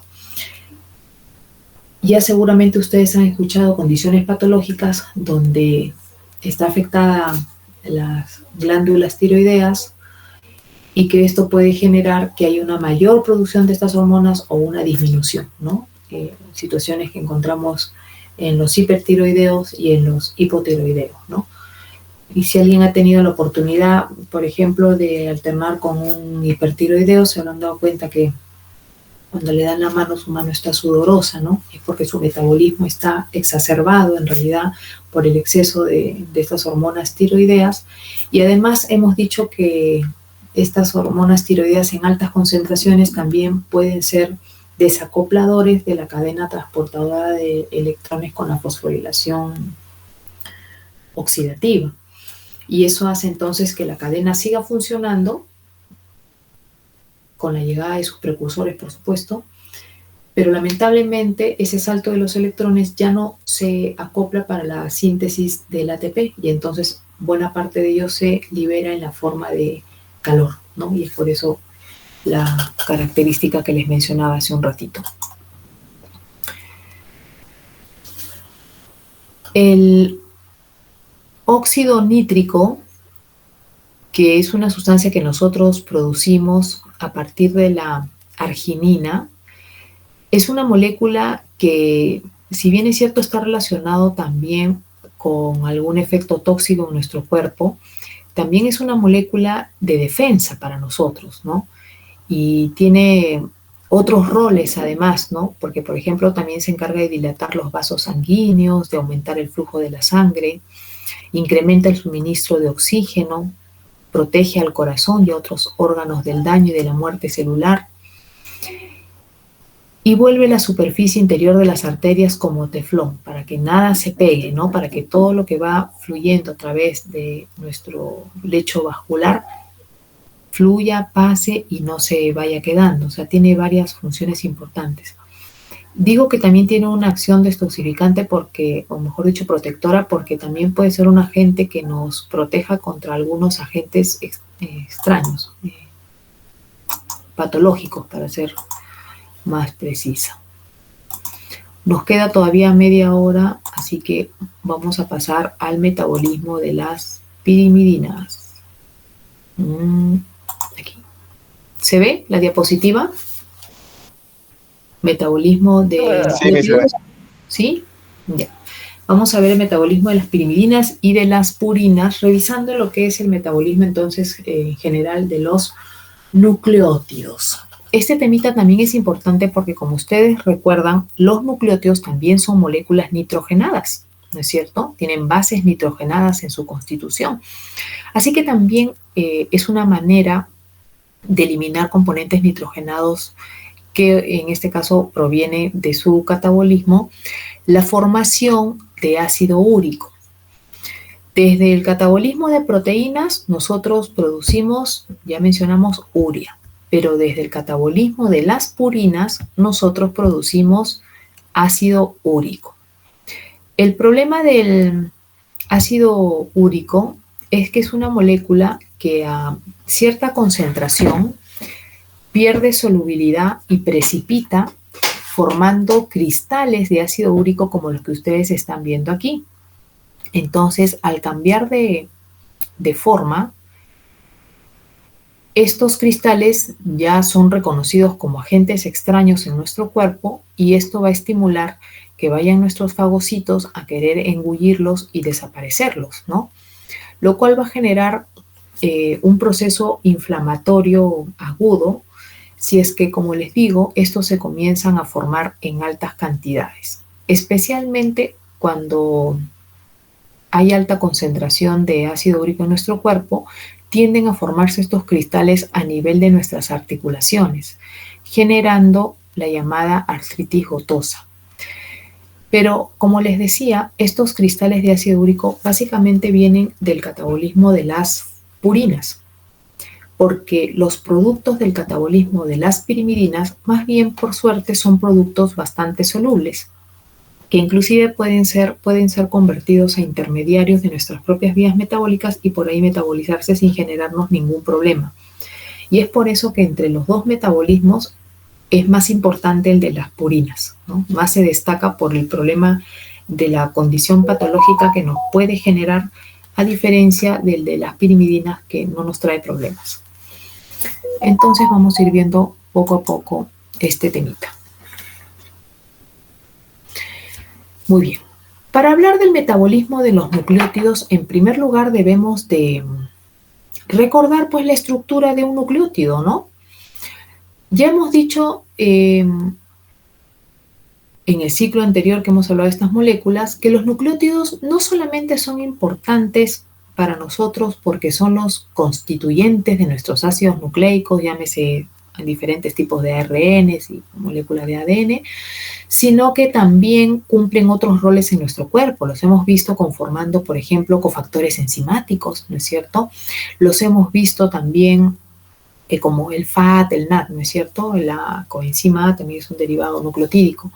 También los hemos visto como conformantes de segundos mensajeros, como el caso del AMP cíclico, del GMP cíclico. También estos pueden ser precursores de otras moléculas, como de la tetrahidrobiopterina, necesaria para el metabolismo de la serotonina que acabo de mencionar, entre otras funciones, ¿no? Por ejemplo, me estaba olvidando de destacar la de moneda energética, ¿no? En el caso del ATP, del GTP, que también actúa como importante moneda energética en nuestro cuerpo. Entonces, son varias las funciones que estas moléculas cumplen en nuestro cuerpo y, por lo tanto, estudiar su metabolismo tiene relevancia. Bien, cuando hablamos de bases nitrogenadas, a ver, mejor vámonos un poquito atrás. Cuando hablamos de un nucleótido, ¿se acuerdan qué era un nucleótido? Era la suma de base nitrogenada, azúcar y fosfato, ¿se acuerdan? Pero si yo al nucleótido le quitaba el fosfato, ¿qué me quedaba? Algo más chiquito, que era el Fosfodiesterasa. Nucleócido. El nucleócido. Bien, por ahí me están recordando hasta el enlace, muy bien que recuerden. Pero ahorita hablando de la estructura, entonces, si al nucleótido le quitábamos el fosfato, me quedaba el nucleócido, ¿no es cierto? Esas denominaciones ahora las tenemos que tener en cuenta para cuando veamos este metabolismo. Entonces, recordemos a esas bases nitrogenadas que estaban en la constitución de estos nucleótidos. Nosotros ya las habíamos categorizado en purinas y pirimidinas, ¿no? Las purinas eran más grandes, las pirimidinas eran de único anillo, más pequeñas diríamos, ¿no? Pero las que nosotros repasamos cuando estudiamos ácidos nucleicos eran las bases nitrogenadas que estaban dentro de la estructura de los ácidos nucleicos. Pero como les digo, también hay otras bases nitrogenadas, aquí también en este tema que podemos señalar, que no las hemos visto como parte de la estructura de nuestros nucleótidos, de nuestros ácidos nucleicos, pero que son bases nitrogenadas por su naturaleza y que más bien las vamos a ver ahora dentro de lo que es su metabolismo, ¿ya? Ese es el caso para las bases nitrogenadas púricas de hiposantina y santina. Acá arriba les pongo las que ya habíamos conocido, ¿no es cierto?, de la estructura de los ácidos nucleicos, adenina, guanina como las púricas y citosina, timina y uracilo como pirimidínicas. Pero ahora que estudiamos el metabolismo vamos a sumar dos más en las púricas, hiposantina y santina, ¿ya? Si estamos viendo dos bases púricas más, también seguramente nos vamos a preguntar ¿y cómo se llamará el nucleócido que se conforman a partir de ellas y cómo se llamará el nucleótido que se conforma cuando le añadimos fosfato a ese nucleócido que se ha formado a partir de ella, ¿no es cierto? Entonces, eso es lo que tenemos acá abajito. Acá tenemos en el primer nivel las correspondientes bases nitrogenadas, ahí está adenina y guanina por acá de las conocidas, y estamos sumando hiposantina y santina. Los nucleócidos de adenina ya sabíamos que era adenosina, cambiamos un poquito el nombre, ¿se acuerdan? Y de hiposantina más bien va a ser la inosina. Acá van a tener el detalle de no confundir cuál es base y cuál es nucleócido, ¿ya? Para guanina ya habíamos estudiado que era la guanosina, su nucleócido, y ahora para santina, santosina. Este quizás está más fácil porque el nombre es parecido y además esa terminación sina me va a recordar que es nucleócido, ¿no? Muy bien. El nucleótido, si le sumamos al nucleócido del fosfato, ya teníamos adenosina monofosfato, aquí teníamos guanosina monofosfato, y para el caso de aquí de la inosina, si le sumamos fosfato, uno solo sería inosina monofosfato, IMP, ¿no es cierto? IMP, o si lo expresamos en la forma ácida, ácido inosínico, ¿no? Y para el caso de la santosina, que era el nucleósido, le sumamos fosfato, sería santosina monofosfato, si le sumamos uno solo, ¿no? Como lo que es aquí nos están representando para todos ellos, ¿no? Adenosina monofosfato, guanosina monofosfato, inosina monofosfato y santosina monofosfato, ¿sí? No olvidarnos esto, porque ahora que vayamos a ver la síntesis de los nucleótidos púricos, vamos a ver que este, que es nuestro nuevo conocido del IMP, la inosina monofosfato, va a ser el precursor central para que se formen los otros nucleótidos púricos. Así que a este me lo van a destacar con todas sus constituyentes, ¿ya? Muy bien. En la síntesis de los nucleótidos, tanto los púricos como los pirimidínicos, tenemos dos posibilidades de rutas. Tenemos la ruta llamada de novo y tenemos la ruta llamada de salvataje, salvamento o recuperación. Así también la van a encontrar en algunos textos, ¿ya? En la ruta de novo vamos a sintetizar los nucleótidos desde precursores de bajo peso molecular. O sea, vamos a partir de cero prácticamente, ¿no? Como en las otras moléculas que hemos visto, desde la pequeña suma de varios componentes para formar una estructura mayor, ¿no? Mientras que la ruta de salvamento, salvataje o recuperación, como dice su nombre, va a aprovechar la recuperación de las bases nitrogenadas que se han liberado desde la digestión de nuestro consumo de ácidos nucleicos que vienen en la dieta, de nucleótidos, ¿no? Se han roto, producto del proceso digestivo, ya saben, las llevamos a sus subunidades más pequeñitas, ¿no es cierto? Rompemos las macromoléculas hasta que lleguen más a sus unidades pequeñas y entonces se van a absorber bases nitrogenadas y la ruta de salvamento va a aprovechar esas bases nitrogenadas que ya están formadas, sean púricas o pirimídicas, y le va a añadir solamente lo que le falta. ¿Qué sería lo que le falta? A ver si ya tengo la base nitrogenada, ¿qué me faltaría? El esqueleto, azúcar y el fosfato, ¿sí? El esqueleto, azúcar, fosfato es lo que me faltaría añadir. Entonces, ya se imaginan ustedes que la ruta de salvamento es una ruta más económica para nosotros, ¿no? Que no, sería más beneficiosa en ese sentido, porque nos cuesta menos, ya que ya tenemos preformado a la base nitrogenada, que es la de estructura ciclada, que es más compleja, ¿no es cierto? Mientras que la de novo nos lleva más energía, nos lleva más gasto, ¿no? Es más larga además también. Pero estas dos rutas se complementan en nuestro cuerpo, en realidad se regulan mutuamente, ¿ya? Hay que tener en cuenta eso. Las dos rutas, la de novo y la de salvamento, se regulan mutuamente. O sea que el producto de la acción de estas dos vías, de estas dos rutas, son las que mantienen los niveles correctos del producto de su acción, ¿no? De la síntesis de los nucleótidos. ¿Listo? Acá estamos viendo un poco abreviado lo que va a ser esa ruta de salvamento, pero lo vamos a ver más adelante. Primero vamos a empezar por la de novo, que es la que más nos interesa. En el caso de la síntesis de nucleótidos púricos, la síntesis es fundamentalmente hepática y sucede a nivel citosólico. Eso en primer lugar. Además, vamos a decir que los nucleótidos púricos, como son los de doble anillo, ¿no es cierto? Los que tienen bases nitrogenadas púricas son más complejos, ya se imaginan ustedes, que el pirimidínico. Entonces, primero se forma el esqueleto azúcar-fosfato y después se va a ensamblar el anillo púrico, los componentes del anillo púrico. Ese es su orden de formación. El esqueleto azúcar-fosfato va a estar representado en la formación de la molécula conocida como PRPP, que acá ustedes la ven en el centro. La voy a resaltar acá, ¿ya? Fosforribosil pirofosfato. Ah, ya, me dicen por ahí algunos. Fosforribosil, ya está ahí el azúcar y está el fosfato. Pues claro, por eso les digo que este es el precursor del esqueleto azúcar-fosfato. Entonces, lo que me va a faltar posteriormente es ensamblar el anillo de la base nitrogenada púrica, más bien, ¿no? Entonces, ese va a ser el orden. Primero el esqueleto azúcar-fosfato y luego se ensamblan los componentes del anillo púrico y se formará el primer nucleótido púrico, que ¿quién les dije que era? El IMP, me gritan por allí, ¿no? Y a partir de este IMP se van a formar los otros, AMP y GMP, pero para que se forme GMP, acá también va a participar la formación de XMP. o sea, de santosina monofosfato. Ya no lo ponen acá porque en realidad es mediador para que se termine formando GMP. ¿Listo?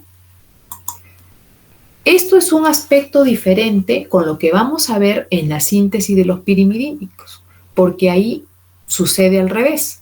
Como son más sencillos, primero se forma el anillo pirimidínico y luego se ensambla el esqueleto azúcar-fosfato. Ahí sí se puede partir desde el anillo porque es pequeño. En cambio aquí no, ¿ya? Primero es el esqueleto azúcar-fosfato. Entonces, en nuestra primera reacción vamos a ver cómo desde la ribosa 5-fosfato, ¿se acuerdan que esta es una molécula importante sintetizada en la vía de las pentosas fosfato? Con la necesidad de ATP, por acción de la fosforribosil pirofosfato sintasa, o sintetasa como la tienen acá, se va a formar este PRPP, ¿no? El fosforribosil pirofosfato. Se van a introducir entonces 2 de los fosfatos del ATP a la estructura, como están viendo aquí, y el resto de lo que me queda del ATP sería una molécula de AMP, ¿no? Y ya tengo el esqueleto azúcar-fosfato. Así llamemos en adelante al PRPP, el esqueleto azúcar-fosfato. Pero para que se puedan ensamblar los otros componentes ahora del anillo, ya estarán pensando ustedes, ya tengo el esqueleto, me falta el anillo, como acabo de señalar hace un momento, necesitamos que esta molécula sufra una pequeña modificación, ¿sí? Que la vamos a ver en la siguiente reacción. Pero no olvidar que esta PRPP sintetasa es una de las enzimas reguladoras de esta vía, ¿ya? Como siempre, una de las primeras, ¿no?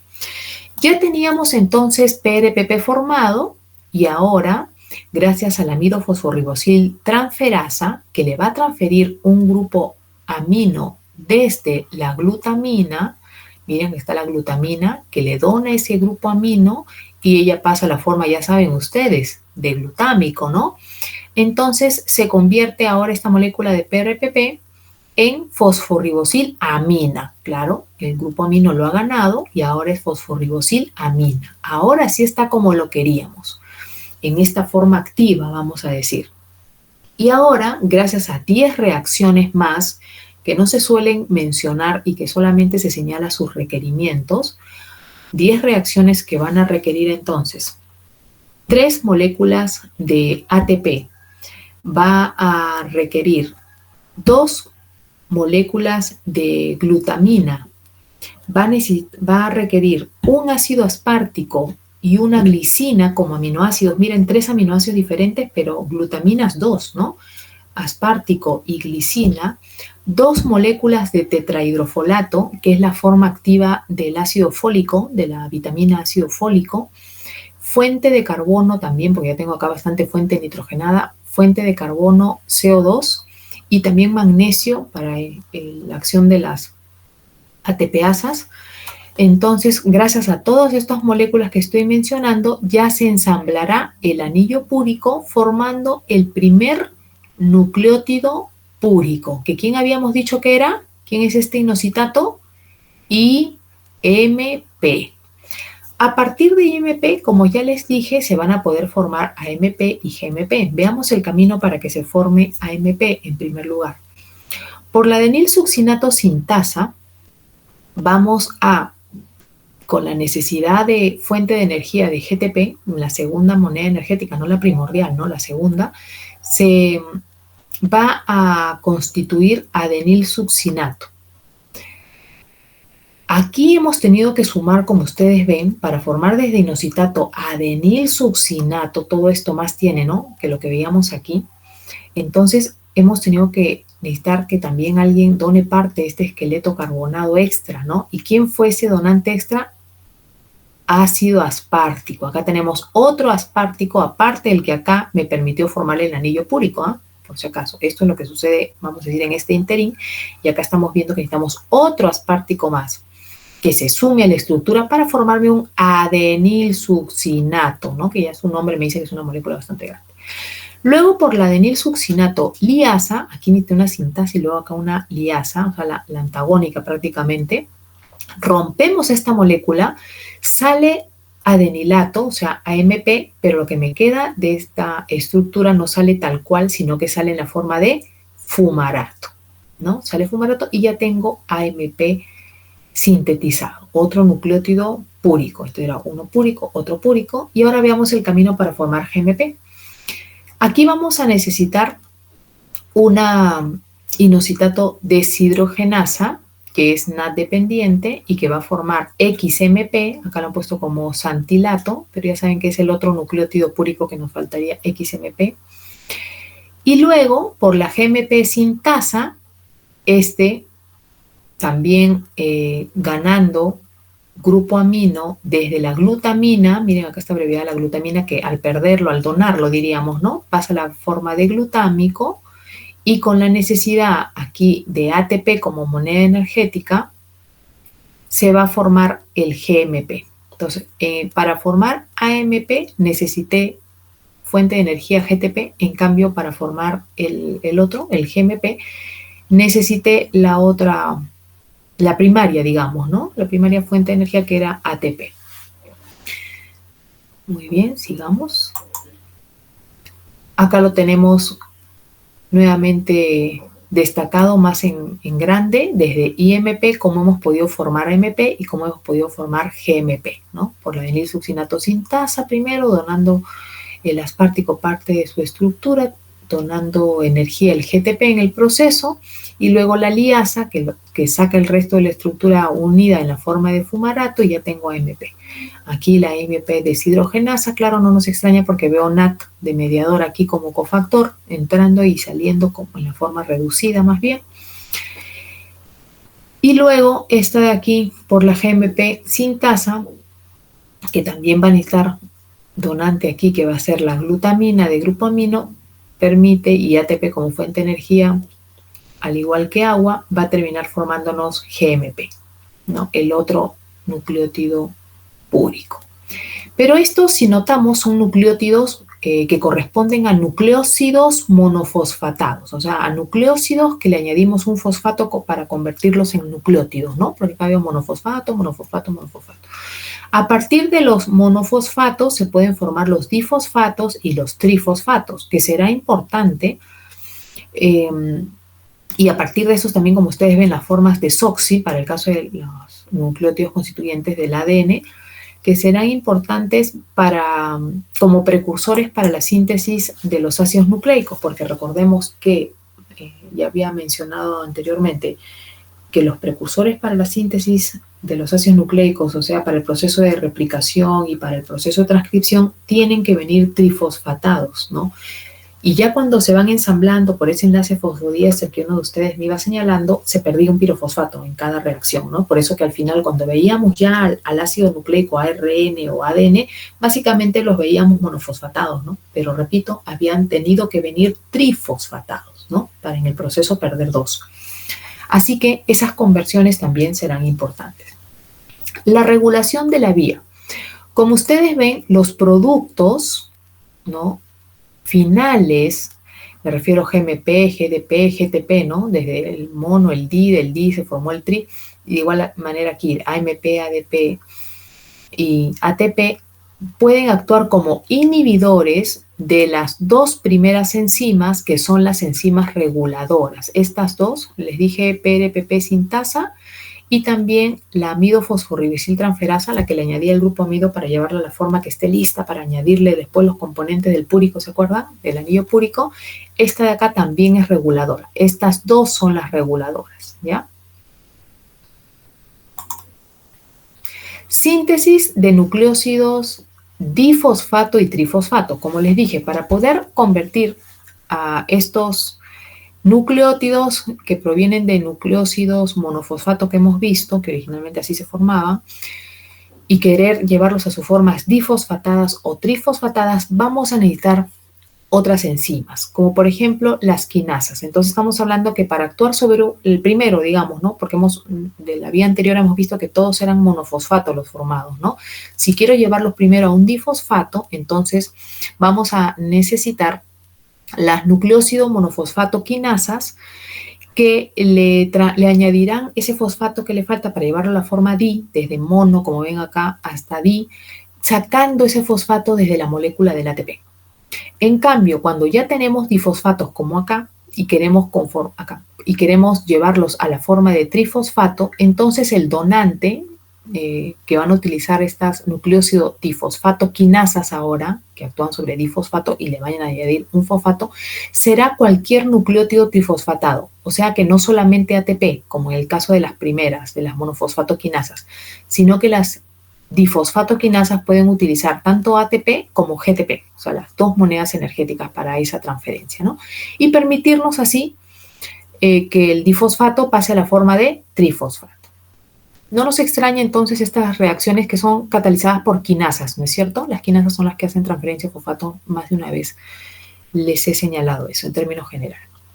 Ahora, ¿y cómo formamos los desoxirribonucleótidos que necesitamos para la constitución de nuestra molécula de ADN? Porque sabemos que para el ARN, claro, serán ribonucleótidos, pero para el ADN necesitamos desoxirribonucleótidos, ¿no? En ese caso vamos a necesitar la acción de otra enzima, la ribonucleótido reductasa. Esta enzima ribonucleótido reductasa, como ustedes ven, trabaja sobre nucleótidos que corresponden a nucleócidos difosfatados, haciéndolos pasar de esta forma a la forma ya de desoxinucleócidos difosfatados, ¿no? Que si yo a un nucleócido ya le estoy sumando el fosfato, ya saben que estoy refiriéndome a un nucleótido, ¿no? Por eso no confundir. Ahora, esta enzima ribonucleótido reductasa, que va a ser muy importante para nosotros porque es la que me genera las formas desoxi para el ADN, ¿no es cierto? Tiene grupos sulfidrilos en su sitio activo, en su sitio catalítico, que son indispensables para justamente generar esa reducción, ¿no? del nucleótido y poder constituirlo a la forma de desoxi, ¿no? O sea que en el proceso sus grupos sulfidrilos serán los donantes, ¿no? de los grupos necesarios, y en el proceso van a pasar desde esta forma de estar sus grupos sulfidrilos así reducidos a quedarse sin el hidrógeno, ¿no? Solamente como disulfuros. Entonces, entendemos que esta enzima tiene que tener la capacidad de volver a su forma original, como lo estamos viendo aquí, sulfidrilos, para que otra vez pueda catalizarme esta reacción, ¿no es cierto? Así que en esta reconversión que no me la muestran aquí, va a tener un rol importante, ¿quién creen? El poder reductor, el NAT-fosfato reducido, será el que acaba de ayudar a devolverlo a su estado original con estos hidrógenos, ¿no? O sea que va a ser el donante de los hidrógenos que le falta para volverlo a su estado reducido y que esta reductasa pueda seguir actuando. También hay que señalar que esta situación, la misma enzima puede ayudar a que se dé este proceso que acabo de mencionar. La vía de salvataje de las purinas. En el caso de la vía de salvataje, de recuperación, tenemos que, jóvenes, una parada antes. Creo que después de mi clase venía cómputo. A ver si me dicen. O no tienen otra clase. O sea, ¿puedo extenderme unos 10 minutitos para terminar el tema? Sí, Miss, normal. Ay, qué bueno, gracias. Ya, sí, porque este tema tiene que ser completito, porque si no nos quedamos en el aire. Bien, entonces, en la vía de recuperación o salvataje de las purinas, ya le dije, esta vía es más fácil, porque ya tenemos la base nitrogenada. ¿Qué nos falta? Decíamos el esqueleto azúcar-fosfato, o sea, ¿qué molécula hay que sumarle? El PRPP. Muy bien, entonces la enzima, las enzimas, porque como son varios nucleótidos púricos, vamos a necesitar dos. Vamos a necesitar la adenina fosforibosiltransferasa, abreviado así como APRTasa, repito, adenina fosforibosil, estoy señalando ahí las letras, transferasa, que le va a transferir el esqueleto azúcar-fosfato a pues la adenina, que dice su nombre, donde el propio producto final, el AMP, puede ser su inhibidor, ¿no? de esta enzima, como hemos visto en varios casos. Y también vamos a necesitar la enzima HG-PRTasa, que es la hiposantina guanina fosforibosiltransferasa. Este es más larguito el nombre, pero esta es más importante que la de arriba porque esta está asociada a su alteración o deficiencia de esta enzima, su ausencia, mejor digamos, genera una condición patológica, que ahora vamos a hablar de ella, así que de esta no se olviden. Esta tiene el nombre más largo, hiposantina, guanina, fosforibosidrotransferasa, porque tiene la capacidad de añadirle ese esqueleto carbonado de PRPP, tanto la hiposantina como la guanina, ¿no? Y conformar respectivamente desde la hiposantina IMP y desde la guanina GMP, ¿no? Entonces estamos viendo cómo se forman los tres, ¿no? AMP, IMP, GMP. De igual manera acá, estos mismos productos finales actúan como inhibidores propios en altas concentraciones, por supuesto, para el caso de esta enzima HGPRTasa, ¿no? Que como acá ya les estoy mencionando, es la enzima ausente en el caso del síndrome de Lesch-Nayan. Y acá tenemos el síndrome de Lesch-Nayan. Esta alteración corresponde a un trastorno hereditario por la ausencia, entonces, mejor dicho, por la ausencia de esta enzima que le decía HGPRTasa, porque ha habido una mutación en el gen que tiene el mismo nombre que la enzima en realidad. Este gen normalmente reside en su locus génico, entonces digamos que es el cromosoma X, por lo tanto quiere decir que es una enfermedad ligada al sexo. Por lo tanto, podemos decir que es una enfermedad que la sufren mayoritariamente los varones, pero que la madre es quien se la ha transmitido, ¿no? Por lo que le ha transmitido el cromosoma X. Este síndrome cursa con una acumulación importante de ácido úrico, ¿no? Hay un exceso de ácido úrico en el organismo de estos individuos, lo cual genera que sufran una artritis gotosa muy aguda. También cursa con disfunción dramática del sistema nervioso, discapacidad para el aprendizaje, retardo en el desarrollo motor y afecta el comportamiento, haciendo que estos pacientes sean muy agresivos.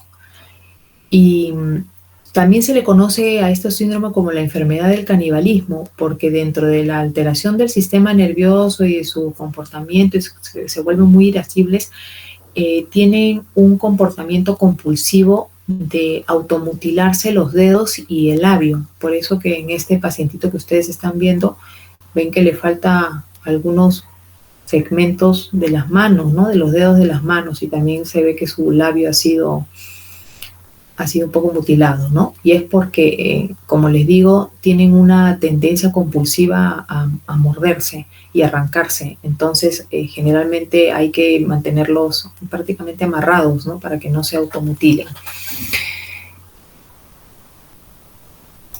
Miren lo importante de esta enzima. Ahora, O sea, esta enzima, ¿sí? y la artritis gotosa, ¿cómo se, o por qué se le llama gotosa? Exacto. Ahorita vamos a hablar de la gota, justamente. La artritis gotosa es esta enfermedad causada por la acumulación, o sea, viene a ser una inflamación de las articulaciones por acumulación de elevada cantidad de ácido úrico en la forma de cristales, ¿no? Entonces, aquí ustedes dirán, pero a ver, profesora, usted está diciendo de que estos pacientes que van a sufrir esta característica artritis gotosa, la deficiencia es de la enzima HGPRTasa. Esa es la enzima de la vía de recuperación. Pero, ¿y la vía de salvataje? ¿No? Perdón, de la vía de recuperación o salvataje. ¿Y la vía de novo? Porque está alterada la vía de recuperación, pero la vía de novo, ¿qué pasa con ella? Me pueden decir ustedes, ¿no? Como les dije, bueno, no sé si decir lamentablemente o en buena forma, las dos vías les dije que se regulaban mutuamente. Entonces, ¿qué sucede aquí? Que ¿qué se ha visto de manifiesto en este cuadro, con esta enfermedad, ¿no? Que cuando la vía de recuperación está afectada, como en estos pacientes, porque no está el gen que codificaba para que funcione la vía de recuperación, la vía de novo no solamente va a seguir trabajando, sino que se superactiva. O sea, la otra tenía que compensarla, ¿no? Pero como les digo, la de salvataje está prácticamente desaparecida en estos pacientes. Al parecer, esto genera que la vía de novo se hiperexprese, o sea, se vea sobreestimulada.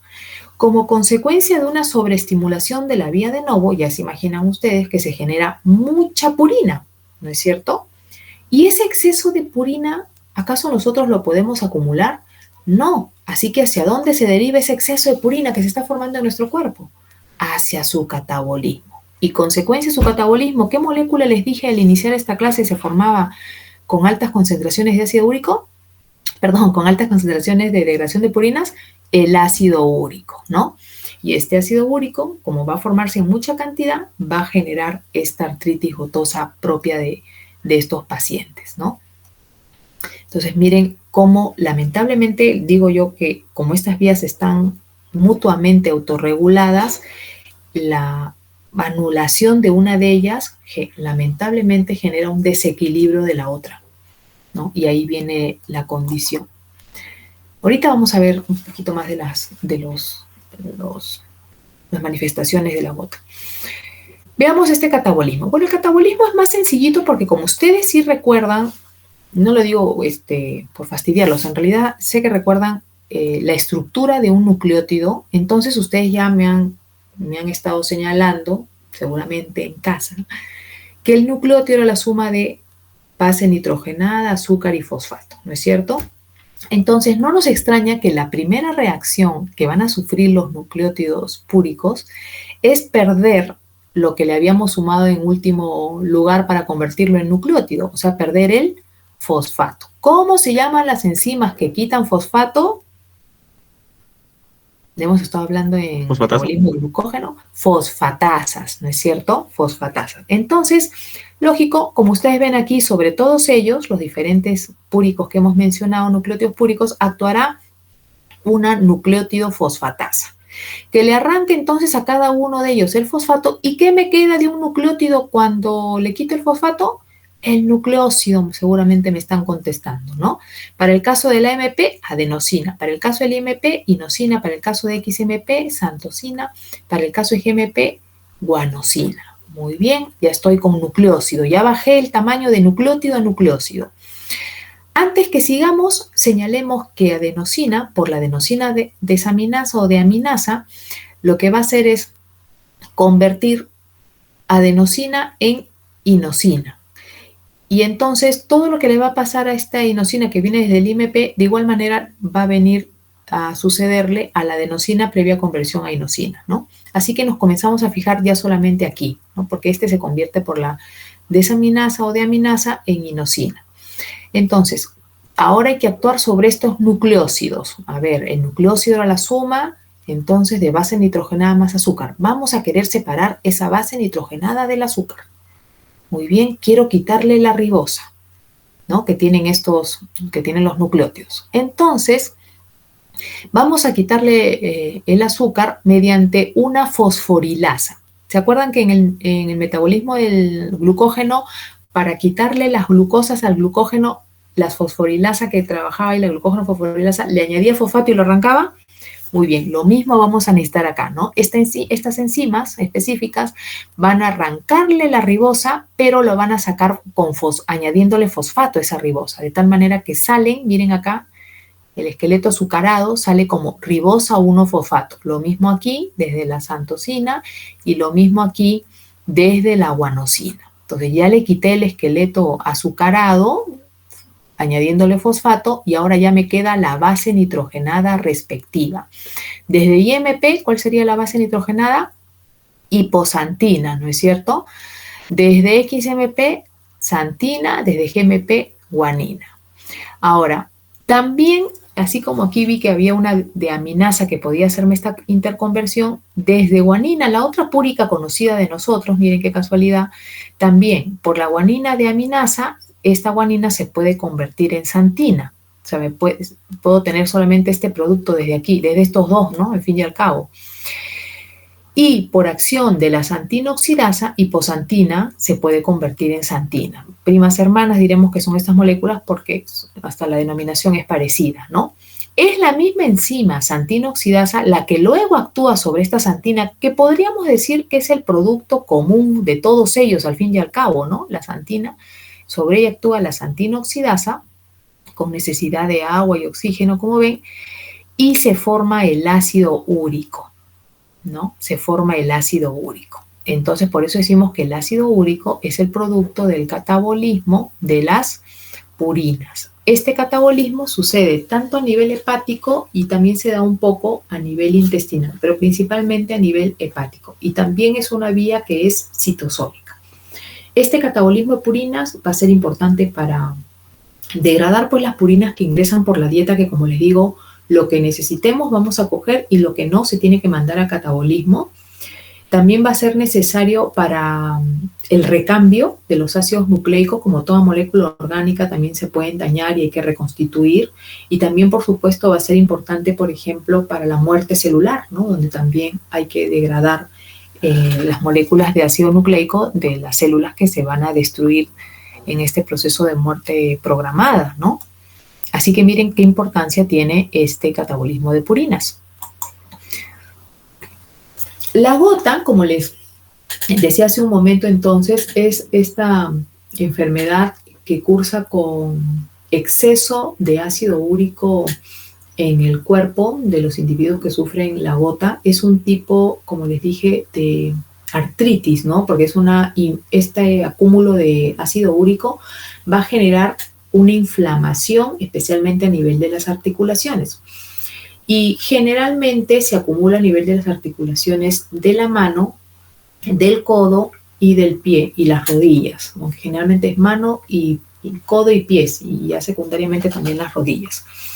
La inflamación es tan aguda, como ustedes pueden ver, incluso se pueden formar estas protuberancias que se llaman tofos, de acúmulos del ácido úrico, que van a deformar, bueno, van a alterar a la articulación y además al tejido aledaño y van a deformar, ¿no? los dedos de las personas que sufren esta gota.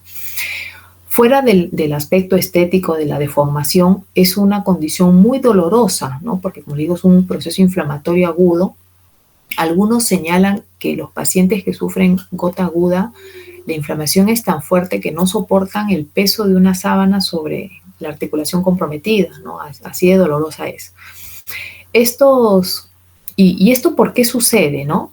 Como les digo, este catabolismo es algo natural que realiza nuestro cuerpo porque constantemente hay que hacer ese recambio que les decía yo, ingresan por la dieta también, hay que estar, también nuestras células, como les decía, se van destruyendo para renovarse. Entonces, ¿en qué momento este ácido úrico se vuelve dañino para nosotros, no? En el momento en que su concentración supera los 7 miligramos por decilitro, ¿no? Acá les estoy poniendo el umbral de ácido úrico es más o menos de 6,7 miligramos por decilitro, el umbral, o sea, hasta menos que esto, el ácido úrico se encuentra en forma no precipitada, pero cuando su concentración pasa por encima de este valor, unos 2 a 3 puntos por encima en realidad, ¿no? Ya empieza, no es que decimales, ¿no? Sino un poco más marcado el aumento. Entonces este ácido úrico pasa a la forma de cristales de ácido úrico, como ustedes ven aquí, pueden adoptar estas formas o estas formas puntiagudas, comienzan a acumularse esos cristales en las articulaciones, sobre todo ahí, y los fagocitos van a querer engullirlos, ¿no es cierto?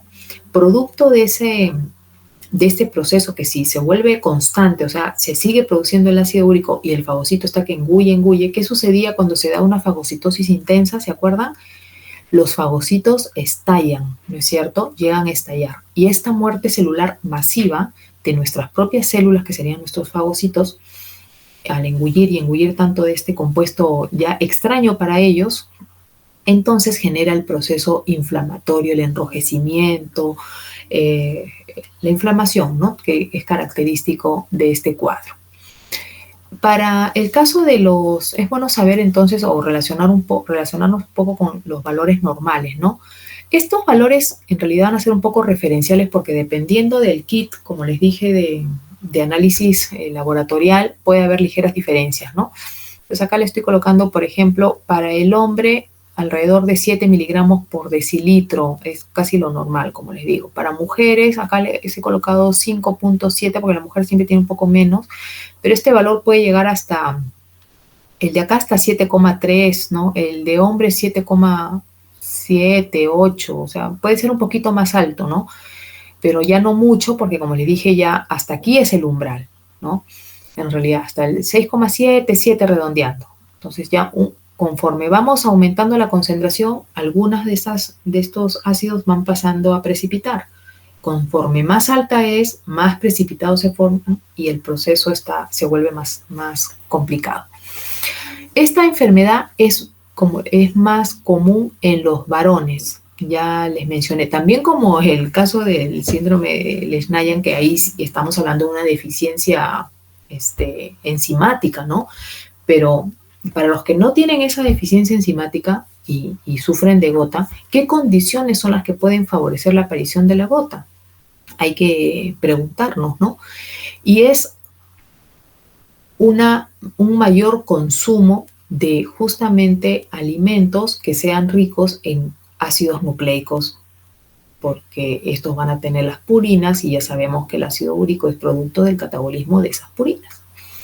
Por eso es que esta enfermedad y inicialmente se descubrió como una enfermedad más común en ciertas sociedades, en sociedades de opulencia, ¿no?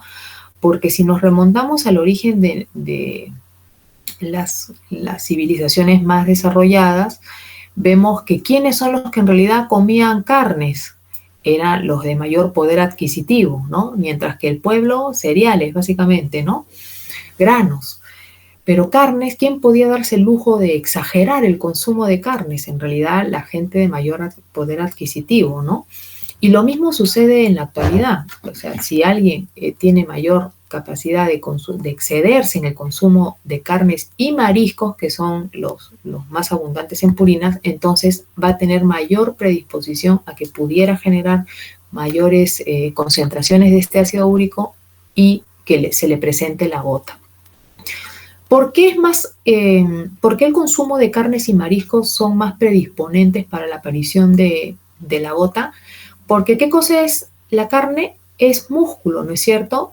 Y el tejido muscular está constituido por células que tienen alta cantidad de mitocondrias. Entonces, dentro de las mitocondrias, como ustedes saben, está su propio material genético que tienen ellas. Entonces, sumamos más purinas, porque son muy ricas en mitocondrias, ¿no? El tejido muscular es muy rico en mitocondrias.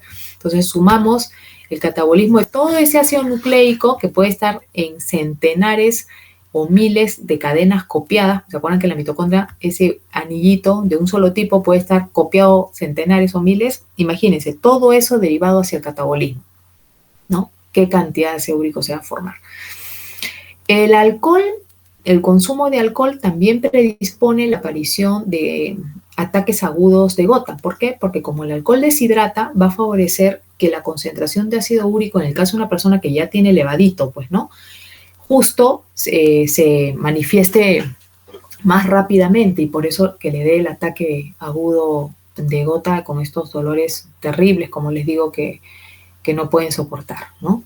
Entonces, estamos viendo otra condición patológica que también está relacionada con malos hábitos alimenticios, si nos damos cuenta. Por ahí que alguien me puede señalar, profesora, entonces también podríamos, analizando, ¿no?, la vía de síntesis de las purinas, porque ¿por qué se puede generar excesivo ácido úrico? Porque la vía de síntesis está, como ya hemos visto en el caso de Lesch-Nyhan, está sobreestimulada, por ejemplo, ¿no?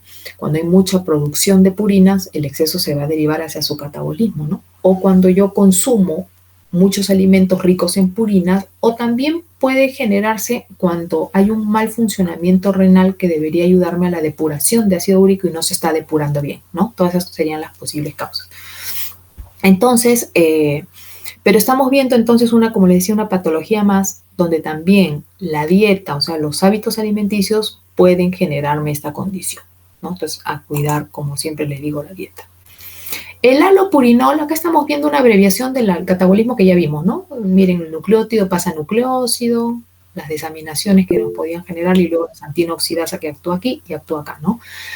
El alopurinol es uno de los químicos más utilizados en el tratamiento de la gota porque, como ustedes pueden verlo aquí, miren, es un análogo acá lo ven mejor, es un análogo, es una molécula muy parecida a la liposantina. Entonces, como muy parecida al sustrato original de la santina oxidasa, entonces me puede inhibir a la santina oxidasa y ya no se me genera... Profesora, disculpe, ¿Sí? es que ya son 1:20 y Uy, hasta la I-20 me he ido. Ya, disculpen. Ya me pasé también, ¿no? Listo. Ahí nos vamos a quedar. Fin de la presentación. Gracias por avisarme. Espérenme un ratito de tener la presentación. Muy bien, y con esto estaríamos cerrando lo que es en realidad con lo de la gota, estaríamos cerrando lo que es el metabolismo de las purinas.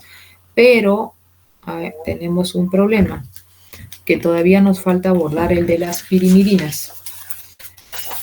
Así que el examen que está planificado para la próxima vez que nos encontremos, el viernes no nos vamos a encontrar porque es feriado, o lo hacemos hasta el metabolismo de las purinas y dejamos, Dios santo, no entienden que no quiero contestar, y dejamos el tema de metabolismo de pirimidinas para la siguiente unidad, que ojo, tampoco es muy conveniente porque ya saben que el de la segunda unidad estuvo partido en dos, el de la tercera es completo su tercera, ¿no? O dos, antes del examen, porque ya fijamos la fecha en coordinación con los alumnos que tienen problema por el horario, ¿no es cierto? O dos, vemos un día extra para poder abordarlo, ¿no? Podríamos hacerlo inclusive de forma virtual también, ¿no? Ya, por favor, lo que les planteo, ustedes acuerden bien con la delegada, sobre todo, por favor, coordinen los jóvenes que tienen el problema de la asistencia. Maldonado creo que está ahí en el grupo, ¿no? Para ver qué es lo que correspondería, ¿ya? Para facilidad de todos. Entonces, como les repito, la fecha del examen ya la tenemos señalada, solamente habría que ver si sumamos, mejor dicho, si le quitamos ese último temita o si me dan por ahí en estos días un espacio para poder terminar de lo de las pirimidinas, ¿ya? Sí, Tacora, Dios santo. No, disculpe, mis compañeros Sebastián Mamani y Natalie Rivera tuvieron problemas con la asistencia el día de hoy. Ah, ya, ahorita voy a pasar la asistencia. Un ratito, ¿saben qué? Estoy preocupada mejor voy a ver quién está llamando, no voy a hacer algo importante. Un minuto, por favor.